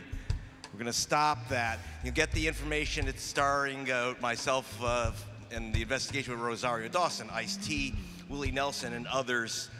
If you are watching this on your TV, you can't make it to Hyde Park at 3 p.m., please, you can go to Amazon or gregpalast.com and get the info. This is a special edition dedicated to the Reverend Jesse L. Jackson and his family and my family here at Rainbow Push. Now look, the main investigation in this film, I'm hunting down a guy named Chris Kobach. You just heard Barbara Arnwine, who is undoubtedly the #1 civil rights, voting rights attorney in this nation, tell you that the main thing we got to do is shut down this new thing called a voter integrity commission. These are people who don't count the votes and have no integrity, but they are somehow running the commission, and we're going to have to shut it down. You're going to find out why when you meet this guy, Chris Kobach. He's the guy who wrote a law called SB 1070, which is which the ACLU calls the the driving while brown law. He is head of he's the counsel for an organization called FAIR, which says its purpose is to maintain a European United States. What does that mean? What color is that? Somehow, I'm not sure we're all included in that one. And he wants you to prove you're a citizen to vote. Now, that may sound smart, but we're not Red China. We don't have cards that say we're citizens. We're citizens because we believe in America and we say we are citizens, and that's been good enough. That's been good enough. Now, I just want you to just know that today, and remember, and the film will also end with "We shall overcome." And the phrase I like in that is "we shall overcome," not "we will overcome," except we have some Agent Orange in the White House. We could overcome, but we can't control these guys with their gerrymandering. It's "we shall overcome." And that's what we're going to learn in this film today, The Best Democracy Money Can Buy, 3 p.m. today, the special activist cut. If your organization, you're watching this film, go to gregpalast.com. We'll get a copy to you. Thank you so much. Blessings to you all and to the family. Put your hands together, everybody. We want to see you at 3 p.m. The last person we're going to bring before you in this segment of the program is someone who Reverend Jackson met. I think you were about 18 or 19 years of age, working for the campaign in 1984. He is with The Nation magazine. He has his radio show. He is one of the foremost social justice fighters, radio show hosts in the country. And he's also a brother beloved. Put your hands together, everybody, for John Nichols. Come on, you can do better than that. Brothers and sisters, in Psalms, the Old Testament accepted by all religions, all major Abrahamic religions, they ask, if the foundations be destroyed, what can the righteous do? And you know, there's always an answer there. That's Psalm 11, Psalm 118. They took the stones that had been discarded and they built the temple. Brothers and sisters, we are in the temple today of civil rights and social justice and economic justice, because one man took from those great civil rights movements coming up and he connected them to where we are today. Ladies and gentlemen, the Reverend Jesse Jackson. The Reverend Jesse Jackson. And the Reverend Jesse Jackson taught us one thing above all others, that we do not make small asks. We do not ask for a little. And so I stand before you today to tell you that when the United States was founded, The foundations were weak. They let wealthy white men vote. We had to fight a civil war to get a constitutional amendment that said African American men could vote. African American men, I want you to stand up. You stand up now. Please stand up. I want every African American man in this room to stand up. A civil war was fought to give you the right to vote. You fought that war. Now you stay standing. Brothers and sisters, because when women saw that African Americans could get a vote, that the men could get a vote with a constitutional amendment, they asked for their own amendment. And they suffered, and they struggled, and they died. It was a horrible struggle, but they got the right to vote. I want every woman in this room to stand up, because that constitutional amendment gave you a right to vote. But they didn't stop there. Native Americans demanded their right to vote. Hispanics in the Southwest demanded their right to vote. And then 18 to 21-year-olds got the right to vote, because you shouldn't be sent to war without a right to vote on whether to have that war. I want everybody in this room who was ever 18 to 21 to stand up. Brothers and sisters, when this country was founded, you didn't get to vote. When this country was founded, you were left out of the equation. You fought your way into the temple of power. And now, brothers and sisters, it is our job to use that power to vote and vote and vote until we see the money changers out of the temple, until we see justice in this land. Solidarity.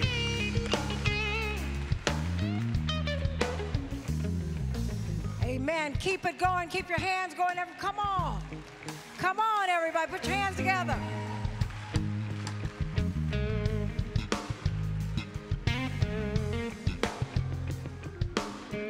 Yeah. Come on, let's clap these hands like this. We're going. Familiar phrase. It goes just like this. A song we just wrote. It goes like this. Just like this. Oh, I am somebody. I am somebody. Maybe broken and thrown away, but at the end of the day, I am somebody. Oh, I am somebody. Oh, I am somebody.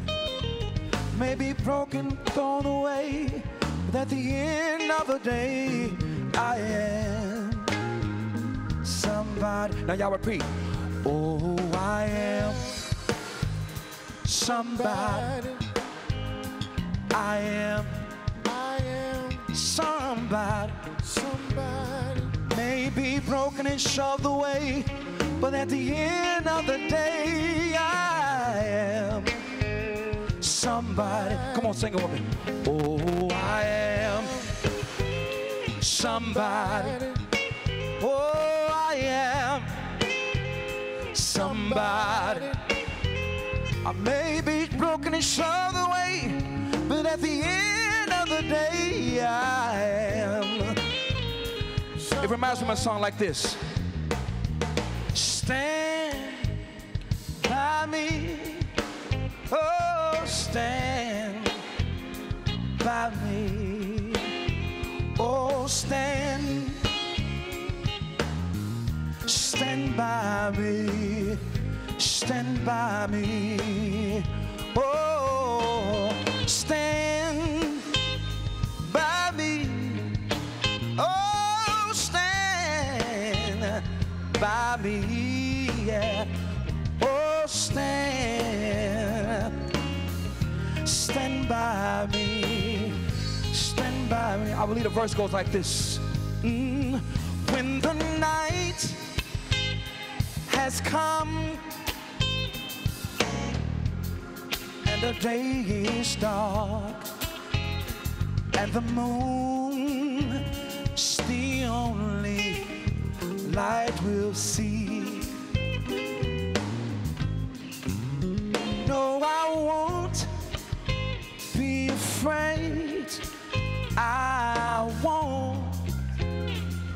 afraid, just as long as you stand by me. So, darling, stand by me. Oh, stand by me. Oh, stand by me. Stand by me. The second verse goes like this. If the sky that we look upon should crumble and fall, and the mountains should crumble by sea, it says, no, I won't shed a tear. I won't shed a tear. Just as long, my brothers and sisters, if you stand, I wish I could stand by me. So if you with me this morning, sing it, just stand by me. Oh, stand by me. It gets lonely sometimes. It gets weary sometimes. But I need somebody. Oh, stand. My brothers, just stand. Oh, stand. Stand if you got the faith and believe that we shall overcome. Oh, stand. Somebody's lonely this morning. Stand. I got to feel you. Just hold my hand. Just hold my hand. Just hold my hand. Praying on me. Stand there. Crying at night. Just stand. Stand. Just stand.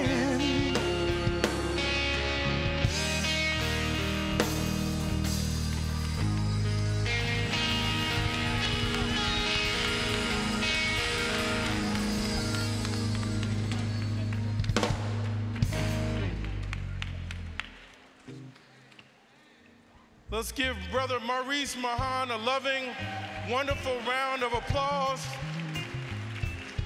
I could pick up right now and sing right behind him, and I would clear this room out. Stand by me, and I am somebody. Right now, we're moving on with our program, and I would like to introduce someone that is very special and like to ask her to come up and say a few words, if you will. You can approach the stage, if you will. Miss Cindy DeBartolo, a financier based out of New York City, a woman that has broken through ceilings and walls in New York, who has taken on interns at her office to help teach about globalization and also understanding America. With her from New York, she has 25 students from China that have taken the time to come to the Rainbow Push Convention to understand our culture, understand our community. I'm going to ask the students, those that are here today, to please stand all the way from China to understand the community where our president is talking about building walls. These students are the future. They're building bridges, and they're enabled by Sydney DeBartolo. Please come forward, one of our honorees for today. Thank you so much to Reverend Jesse Jackson, to our dignitaries here today, to the entire Rainbow Push family. I would not be here. I would not have achieved the things I have done in my life, and I would not be able to lift other people up if it wasn't for you. And I thank you for that. I want you to walk away today with one message. You don't need a large platform, and you don't need lots of money to make a difference. You need one thing: your voice. Your voice matters. I shared with people yesterday that I learned the importance of a voice because in 2009, I was diagnosed with head and neck cancer. I then suffered a tracheotomy, a mandibulotomy to split my face, and a glossectomy to remove my tongue.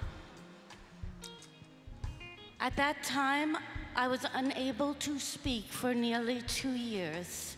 I suddenly became discounted. I became marginalized and overlooked both professionally and socially. Today, I speak to you with a tongue fully reconstructed from both my arms.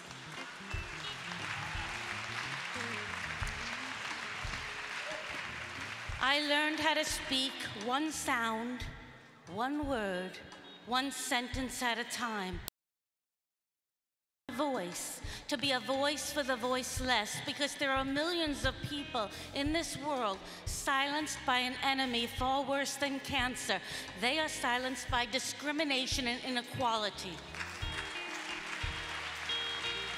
I beg you to use your voice, to join the people, engage, and be a change agent for equality in this world.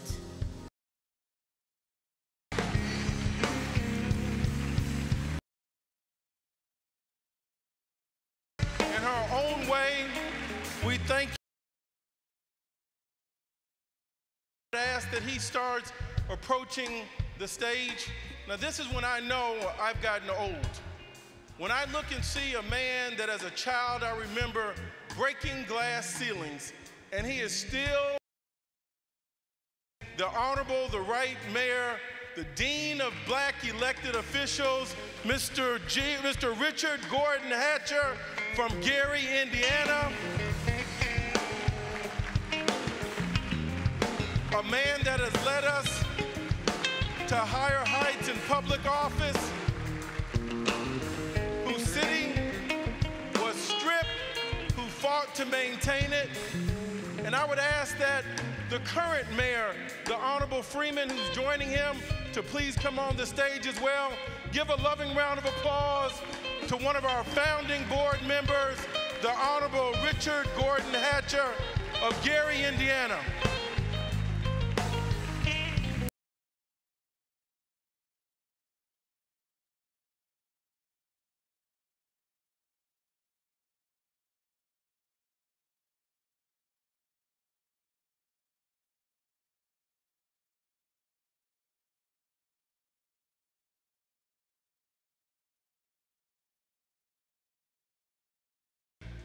Who set the pace for us.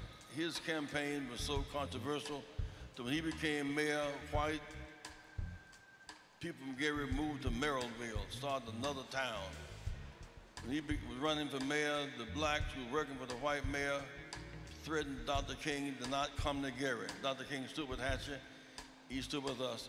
Today we honor 50 years. This is the 50th year since the election of Mayor Richard Hatcher and Mayor Carr. Give it up for Mayor Richard Hatcher.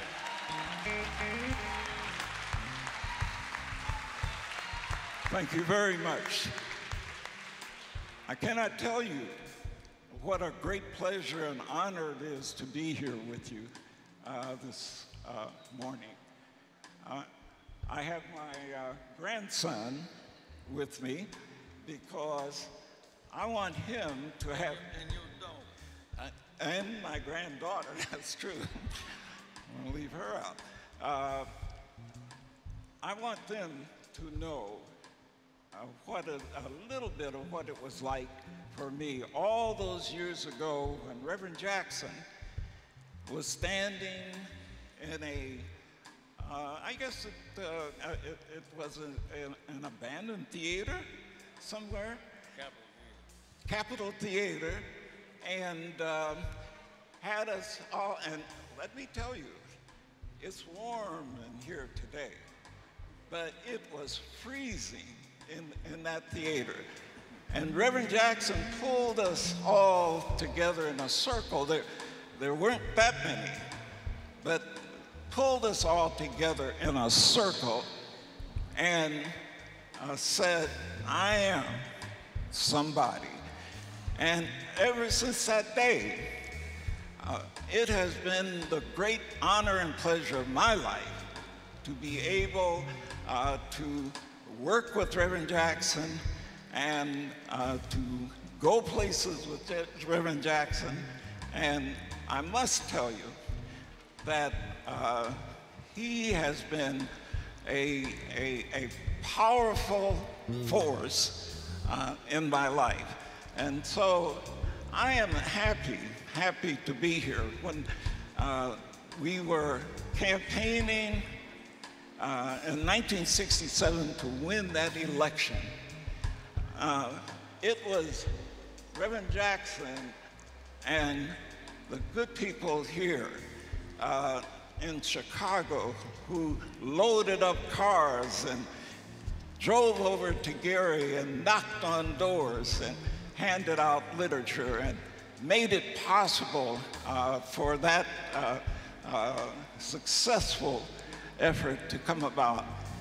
And I must say that we've come quite a ways because a black man has recently sat in the White House. But the fact of the matter is he never, ever would have gotten there had it not been for Reverend Jesse Jackson in 1984. And so I'm going to stop, but let me say one final thing, and that is that I've had the pleasure and honor, Santina, Jesse Jr., Jonathan, I have helped him raise his children. I have been like, you know, their uncle or whatever you want to call it.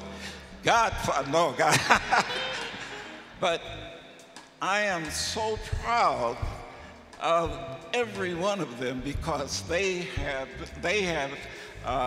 achieved and followed in their fathers' and mother's footsteps, and I like to go around sometimes bragging that I had something to do with that. My daughter, one of my daughters is here, also Reagan, and I want her to become a part of this tradition. So I leave you with this.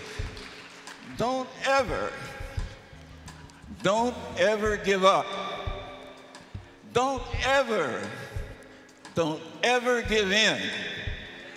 Keep on fighting until we win. Thank you. Thank you. I want the President and Mayor of Gary, one of the brilliant sisters of our time, Mayor Freeman, please have a word. Give her a big hand, Mayor Freeman. To Reverend Jackson and Mayor Hatcher and to all of you, my brothers and sisters, it is my privilege to stand before you and say 2 words to Mayor Richard Gordon Hatcher. Thank you. But for his trailblazing run in 1967, and but for the fact that he was accessible to the children, the teenagers, the adults of Gary, Indiana, I would not be here.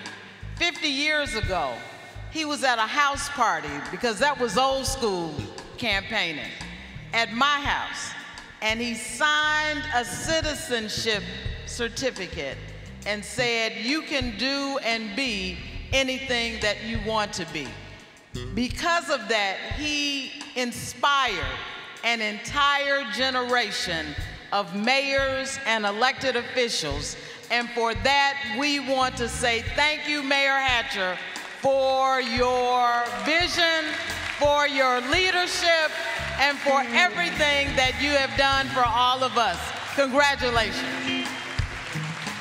Now, before that part ends, brother, Brother Bobby Rush, who at that time was a young activist, churchman, civil rights panther fighter. Bobby joined our struggle at a young age. He was scheduled to be killed on the night Fred Hampton was killed. God spared him. He is now a distinguished congressman. They were also honored today, Brother Bobby Rush. Come, Bobby.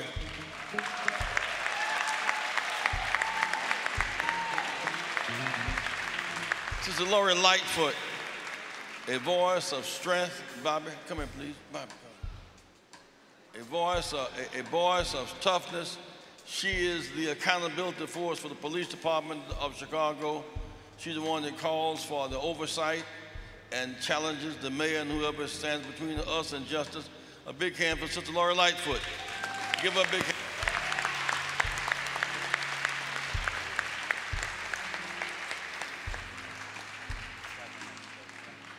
Good morning, Push.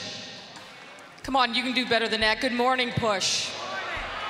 It's my great honor to stand before you and to echo the words that you've heard today, a lot of important words.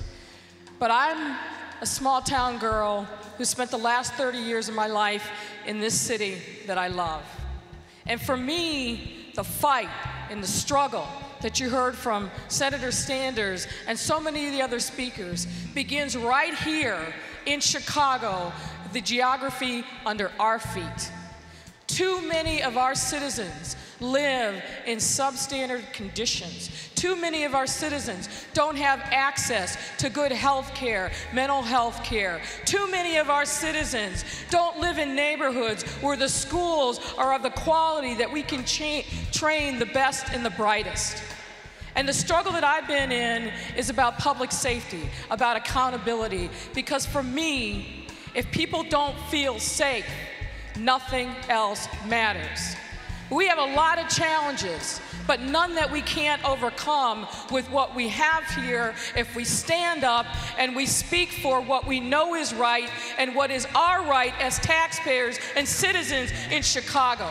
I want you to join me, because it's our obligation for those of us who are able, for those of us who, for much like me, have been given, the doors have been opened, we have an obligation to stand up and fight for a better Chicago. Join me in that fight. Join me in that fight. You've heard a lot about voting. You've heard a lot about a number of other things, but you have to be engaged. You have to be involved. You may not be the person who stands at the front of the line, but you need to be in that line. You need to be on that bus. You need to be in those streets. You need to be fighting for what is important to all of us. Our silence and our inaction brought us what is happening on the national stage right now. We know that. We made a mistake. But thank you all for coming. Thank you, Reverend. I'm always grateful. Thank you all.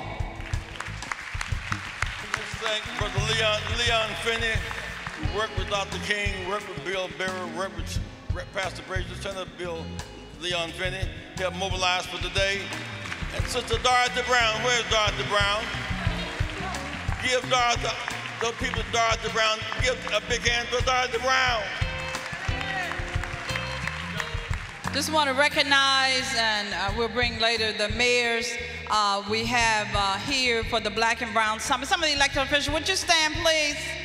Mayor Cunningham from Waukegan, County Commissioner Mary Cunningham, all the way from North Carolina, Mayor Candy Smith. Also, we have LaWanda Mayfield and also Alvin Austin, City Councilman. We have the next Mayor of Boston, City Councilman Tito Jackson. We have Senator Jacqueline Collins. Thank you all so much. Jacqueline Collins, thank you all so much. We're here to make sure that we start to work together to address some of the issues that affect all of us. Thank you. Say, whenever we turn to each other, not on each other, good things come our way. Put your hands together, Jonathan. Next, we're going to have a musical selection by our choir. Please join us now.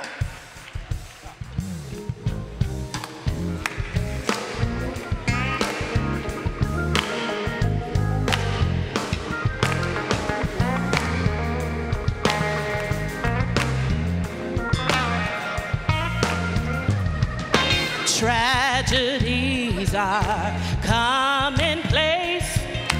People's diseases, people are slipping away. Economy's down, people can't get enough pay. But as for me, all I can say is thank you, Lord, for all you've done for me. Yeah, yeah, yeah. It could have been me outdoors with no food and no clothes, or left alone without a friend, or just another number with a tragic end. But you didn't see fit to let none of these things be. Every day by your power, you keep on keeping me. Hey, I want to say thank you, Lord, for. Hey, I want to say.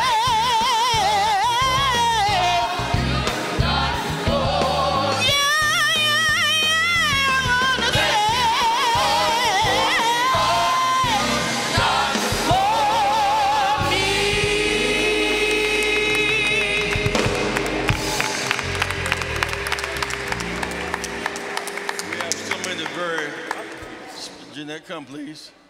So many very special guests today. We will leave here in a little while. We're going to have our celebration across the street where we eat and feast and all of that. And then we're going to have our love fest today in front of our building. We're bringing our young people together. We're going to gather in mass and have security and have joy. We will have joy. We will have joy where we live. We'll choose healing over killing, life over death, and futures over funerals. We'll choose graduation over incarceration. Put your hands together. Put their names. Put the names. This is our national convention, and we want you to know that what's happening in Illinois is happening all over the country. We have a state Senator Lena Taylor from Wisconsin. She has a few minutes to just share what's happening in Wisconsin. And following her, we have State Representative Frederick Kessler from Wisconsin. He's been doing a lot with the legal work and gerrymandering. And then following him, we have State Senator Vincent Hughes from Pennsylvania. Won't you greet them warmly so that you can get an update? In an unusual manner, I'm going to yield my time to my representative in my district, Senator Kessler, to talk about what's happening with the Supreme Court case in Wisconsin. Okay, I want to say we have 30 years ago, there was a case that was written by Justice Anthony Kennedy. In that case was Vandermeer versus Davis. And in Vandermeer versus Davis, he said, I don't like partisan redistricting, but I don't know how to measure it. Well, in 2013, 5 of us in Wisconsin said we were really F blank blank CKED, as the book just said, by the Republicans. And we said we're going to do something about that. So we had a coalition of a guy named James Hall, who headed the NAACP in Milwaukee, a guy from India, a guy from Hispanic, half Hispanic, and myself, the only white guy. And we said, we're going to try to see if we can bring a suit. And we brought a lawsuit called Whitford versus Gill. And Whitford versus Gill, we won it to a 3-judge panel in Wisconsin, including 2 appointees from the Republicans, and a 100-page decision in our favor was written by a Reagan appointee. That case is scheduled to be heard the first week in October before the United States Supreme Court, and we are going to reverse what they did to Wisconsin, to Michigan, to Maryland, to Virginia, to North Carolina. We are going to win. Jesse, thank you. I remember when you came up to Wisconsin in 2011, and I had to open a window because they wouldn't let Jesse Jackson into the state capitol. So we all opened a window so that he could climb to a ground floor window so he could be with us in Wisconsin. Jesse, it was good to see you again. Thank you for inviting us. All right. And I appreciate it. The chair of the Appropriation Committee of Pennsylvania, Prince Hughes, come to the bench right quick. Amos, you're next.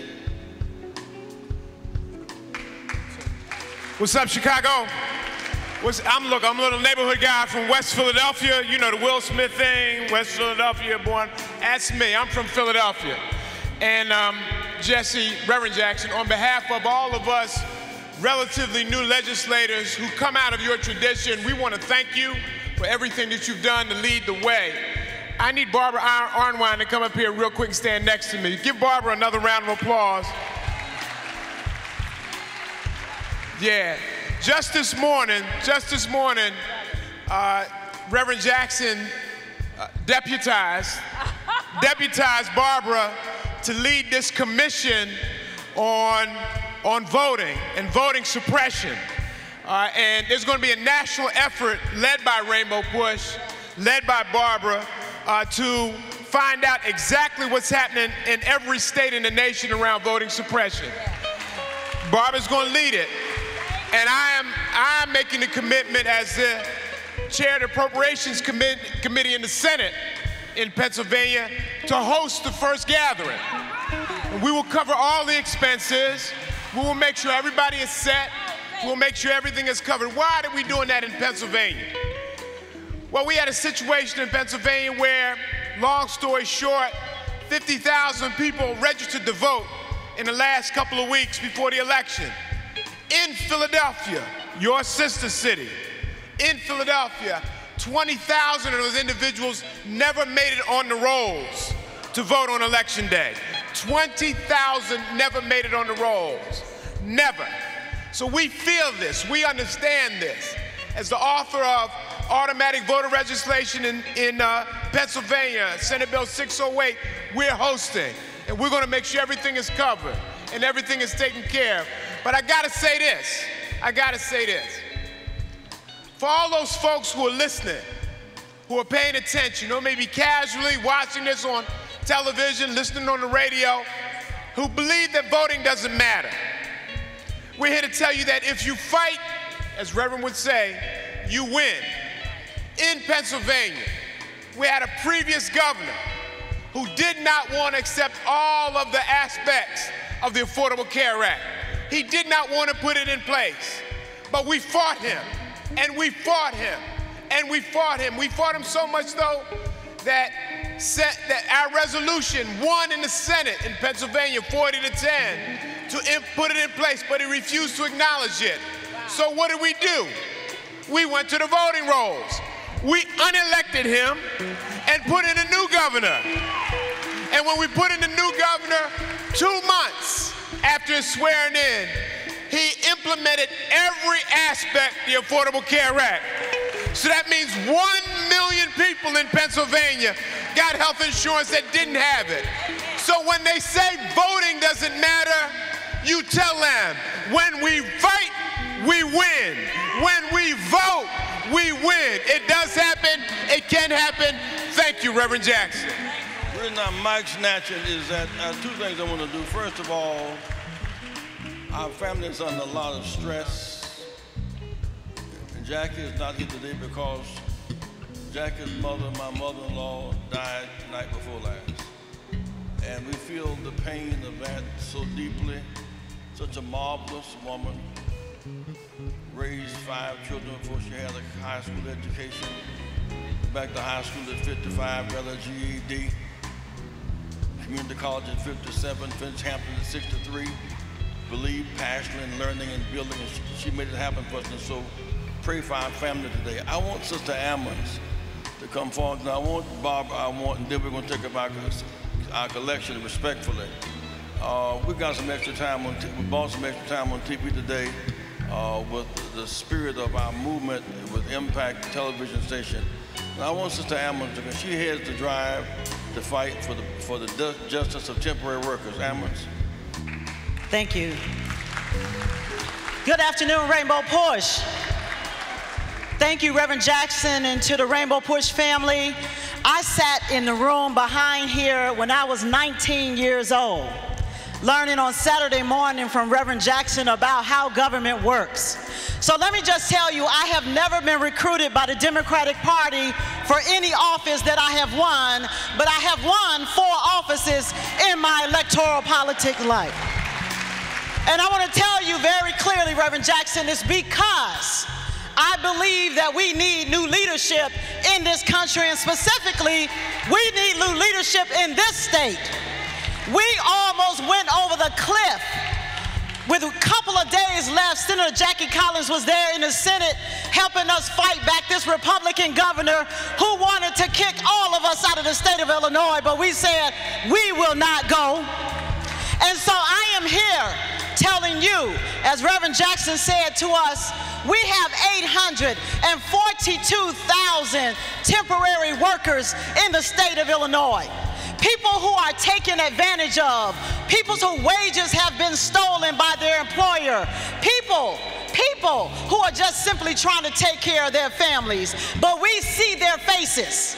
We see their faces and we hear their call. And so I sponsored a bill and I fought back the temporary labor industry this year so that I can protect those workers and get them out of temporary work into full-time work. We're going to expose them. We're going to expose them. And we're going to do something you did in 1977 under the Washburn Report. Do you remember that report? The Washburn Report right here in Chicago told the labor unions, the trade unions, that black folks won't in. And we're going to redo that report by proclamation of the Senate and the House of Illinois. Thank you, Reverend Jackson. We also want to give special thanks to Commissioner Robert Steele, who made this transition so soon, so quickly. We love that family. Sister Dorothy Brown, we appreciate you so much. No one worked harder to make the convention happen this year than Dorothy Brown. There are a few mayors. We're so glad we had Richard. We got more. We want to recognize more. Sister Dorothy. Thank you, Reverend. We're going to have the elected official to come to stand with me while we have some of the mayors speak. Really quickly, come on up. The black and brown elected officials, Sister Taylor, Congressman Vincent, if you guys can just come and stand behind me, we'll be able to get a picture with Reverend. Also, come on up, guys, while we have some of the mayors. Mayor. We'll be able to get our picture. We had some elected officials last night here for the forum. But we have from North Carolina, Greenville, North Carolina, just a wonderful young lady that I met on yesterday, Mayor Candy Smith. Come on up, Candy. Just kind of talk about what you're doing there in North Carolina. Good afternoon. It's a pleasure to be here with each and every one of you today. I stand on the shoulders of so many people who have led the way for me. So just let you know, I am serving as the first female African-American mayor in Greenville, North Carolina. And I thought that it was not robbery for me to come here to learn all I can to make sure that I lead effectively. So thank you so much for allowing me to be here. God bless you. Thank you. Turn in. All right. Mayor Sam Cunningham, the first African-American mayor of Waukegan. Wow, wow. What a pleasure to be here this morning. To Reverend Jackson, to Mr. Hatchard, to Rainbow Push, to all of you that we stand on the shoulders of so we can be the first. That is the legacy that we must leave behind for our children. The struggle cannot stop now. You led the way. You gave it to us. We must open the door for others, for women, for those who don't have the right to do the things in our community. It is our responsibility now to lead that charge. So I say thank you to all of you, and a special, special thanks to your wife and her mother. I understand what family is all about. It is because of my mother and what you did for your children that we are here today. So Reverend Jackson, to all those moms that celebrate out there, thank you very much, and our prayers go out to you and the Jackson family. Take care. God bless. Thank you. And from the city councilman from Boston, the next mayor of Boston, Tito Jackson. Thank you so much. My name is Tito Jackson, and I am running to become the first African-American mayor of the city of Boston since 1630. And I want to thank Reverend Jackson for all of his work and the work that he continues to do, and he keeps on keeping on. My message to you here today is the cavalry is not coming, Rainbow Push. All of the leaders, all of the doers, all of the people who we need to make a change are right here, right now. And my topic and the issue that I am so passionate about is education. $25 million was sent to Boston last year to take out public education by charter folks from New York. It is unacceptable, and they were not able to take us out, and we had to send those Yankees back. The Red Sox had to send them back and let them know, hands off our schools, hands off our young people. Education is the civil rights movement of our time. We didn't desegregate schools for you to take them over and privatize it. Betsy DeVos, we are sending you back to timeout. And as mayor of the city of Boston, I will stand strong and make sure we uplift our young people, that we implement computer science for all of our young people, and they get one of the 1.4 million open jobs in computers and technology in the United States of America. For every one person who can code, there are 17 open jobs, and that will help us close the disparity in the city of Boston. From one end of my district to the other end of my district, there's a 33-year difference in life expectancy, and as mayor, I'm gonna fix that. Thank y'all so much. All right, thank you all so very much, and we'll be meeting upstairs immediately following this to talk about jobs, to talk about educational funding and the disparity within that, to talk about housing, all those, criminal justice reform, all those things that affect our community. We have a mayor here from Waukegan, and his mama is here. She's a commissioner. She's like mama, like child. One of our brothers, Alexander O'Neill. Oh, Alexander, please give him a big hand. Alexander, give him a big hand. Alexander O'Neill. Let's hear from Alexander O'Neill. I'm sorry, I gotta take this mic from the Rev just for a moment. All You Do Is Criticize Me was one of his hits, Mr. Alexander O'Neill. Saturday Love, if anyone knows that song, Alexander O'Neill. We want to thank you for being a role model, an extremely gifted vocalist and musician, and for taking the time out to come by the Rainbow Push Coalition today. Why don't you say a word, Mr. Alexander O'Neill, and now an author. Thank you so much for having me here today. It's just such an honor to be here and to be a part of Operation Push today, actually. One of the reasons I'm here is because, you know, a lot of times you procrastinate certain things, certainly in the music industry. I've been procrastinating for years. I've always wanted to do a book of my life story. I'm a country boy. I'm originally from a little town called Natchez, Mississippi. And God has been very, very good to me and has blessed me to be still singing and still doing what I'm doing today, and to be able to perform all over the world, which is something fantastic. I've written this book.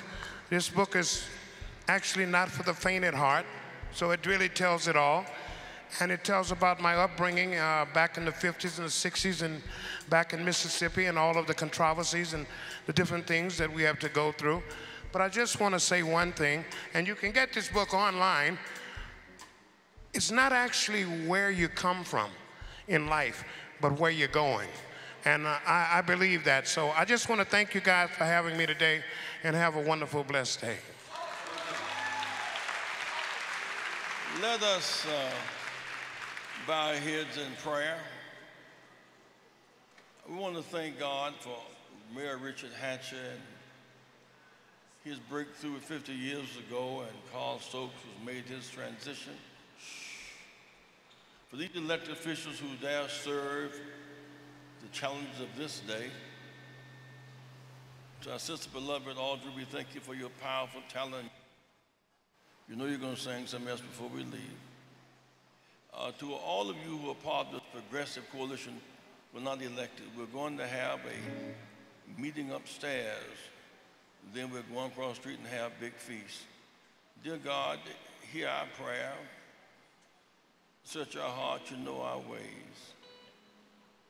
We thank you for having brought us such a long way against great odds.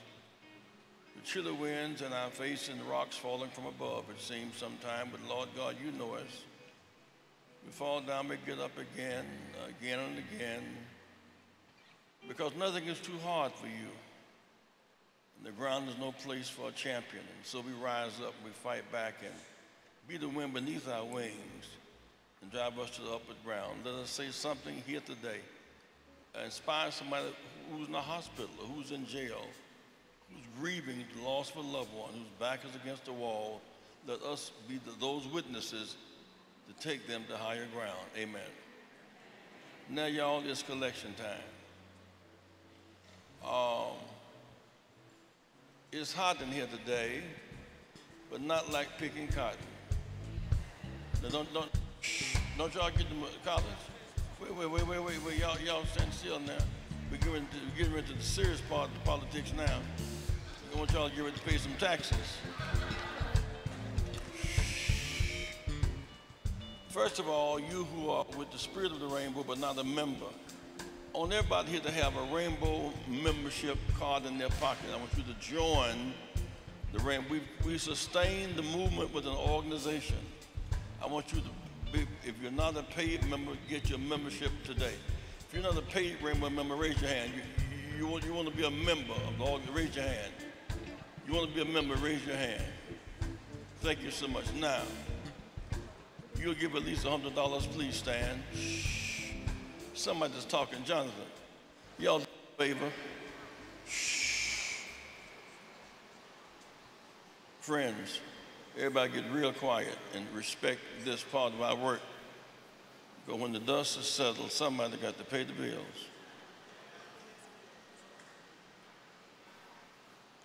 You will sacrifice and give at least $100, please stand.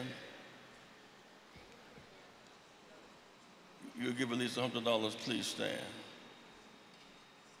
Or more.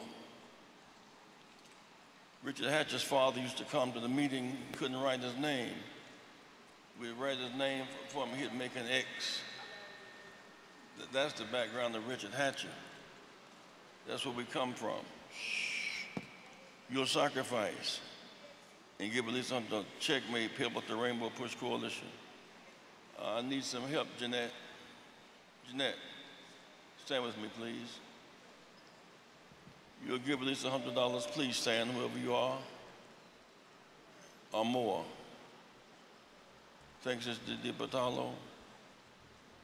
I know you males are not broke, y'all can get right back up. You'll give at least $50, please stand, wherever you are. And give as you have been blessed to give. This is voluntary. We have a swipe card, somebody who want to swipe it out. We got the swipe machine up here. You'll volunteer, you'll give $50 or more, please stand. You'll give $50 or more. If you're not a member, you will join Rainbow today. If you raise your hand, we'll give you an envelope to fill it out today. Today. You'll give $25 or more today. The learners group, $1,500 for their table. Some of you have not yet paid your tables for the convention. The Push Choir, $50, thank you so much. Brother Patterson, thank you, Doctor. Brother Greg, shh. Y'all play some in the background. You ain't gonna do damn near anything. Jackie Collins, $200. Thank you so much, Jackie. That song y'all did last week, either Stand or What's Going On, either one.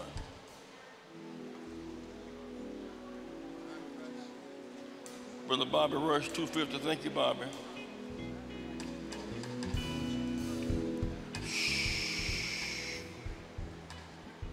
In television land, 773-256-2775. We intend to save medical aid.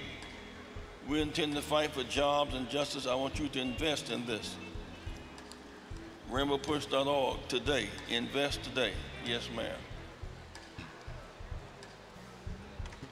Wilbert Ruby Williams, $100. Thank you so much. You will sacrifice and make a contribution today. It may not be 50, it may be 25. Food stamp, whatever your situation is, give us your blessing. Don't get no food stamps. I was joking, that's illegal. Brother John Graves from Detroit, I'm waiting for your money, not trying to miss lady in the red suit over there, what's her name? Barbara Arwine, I need some money from you. And the lady right there, lady in the red suit.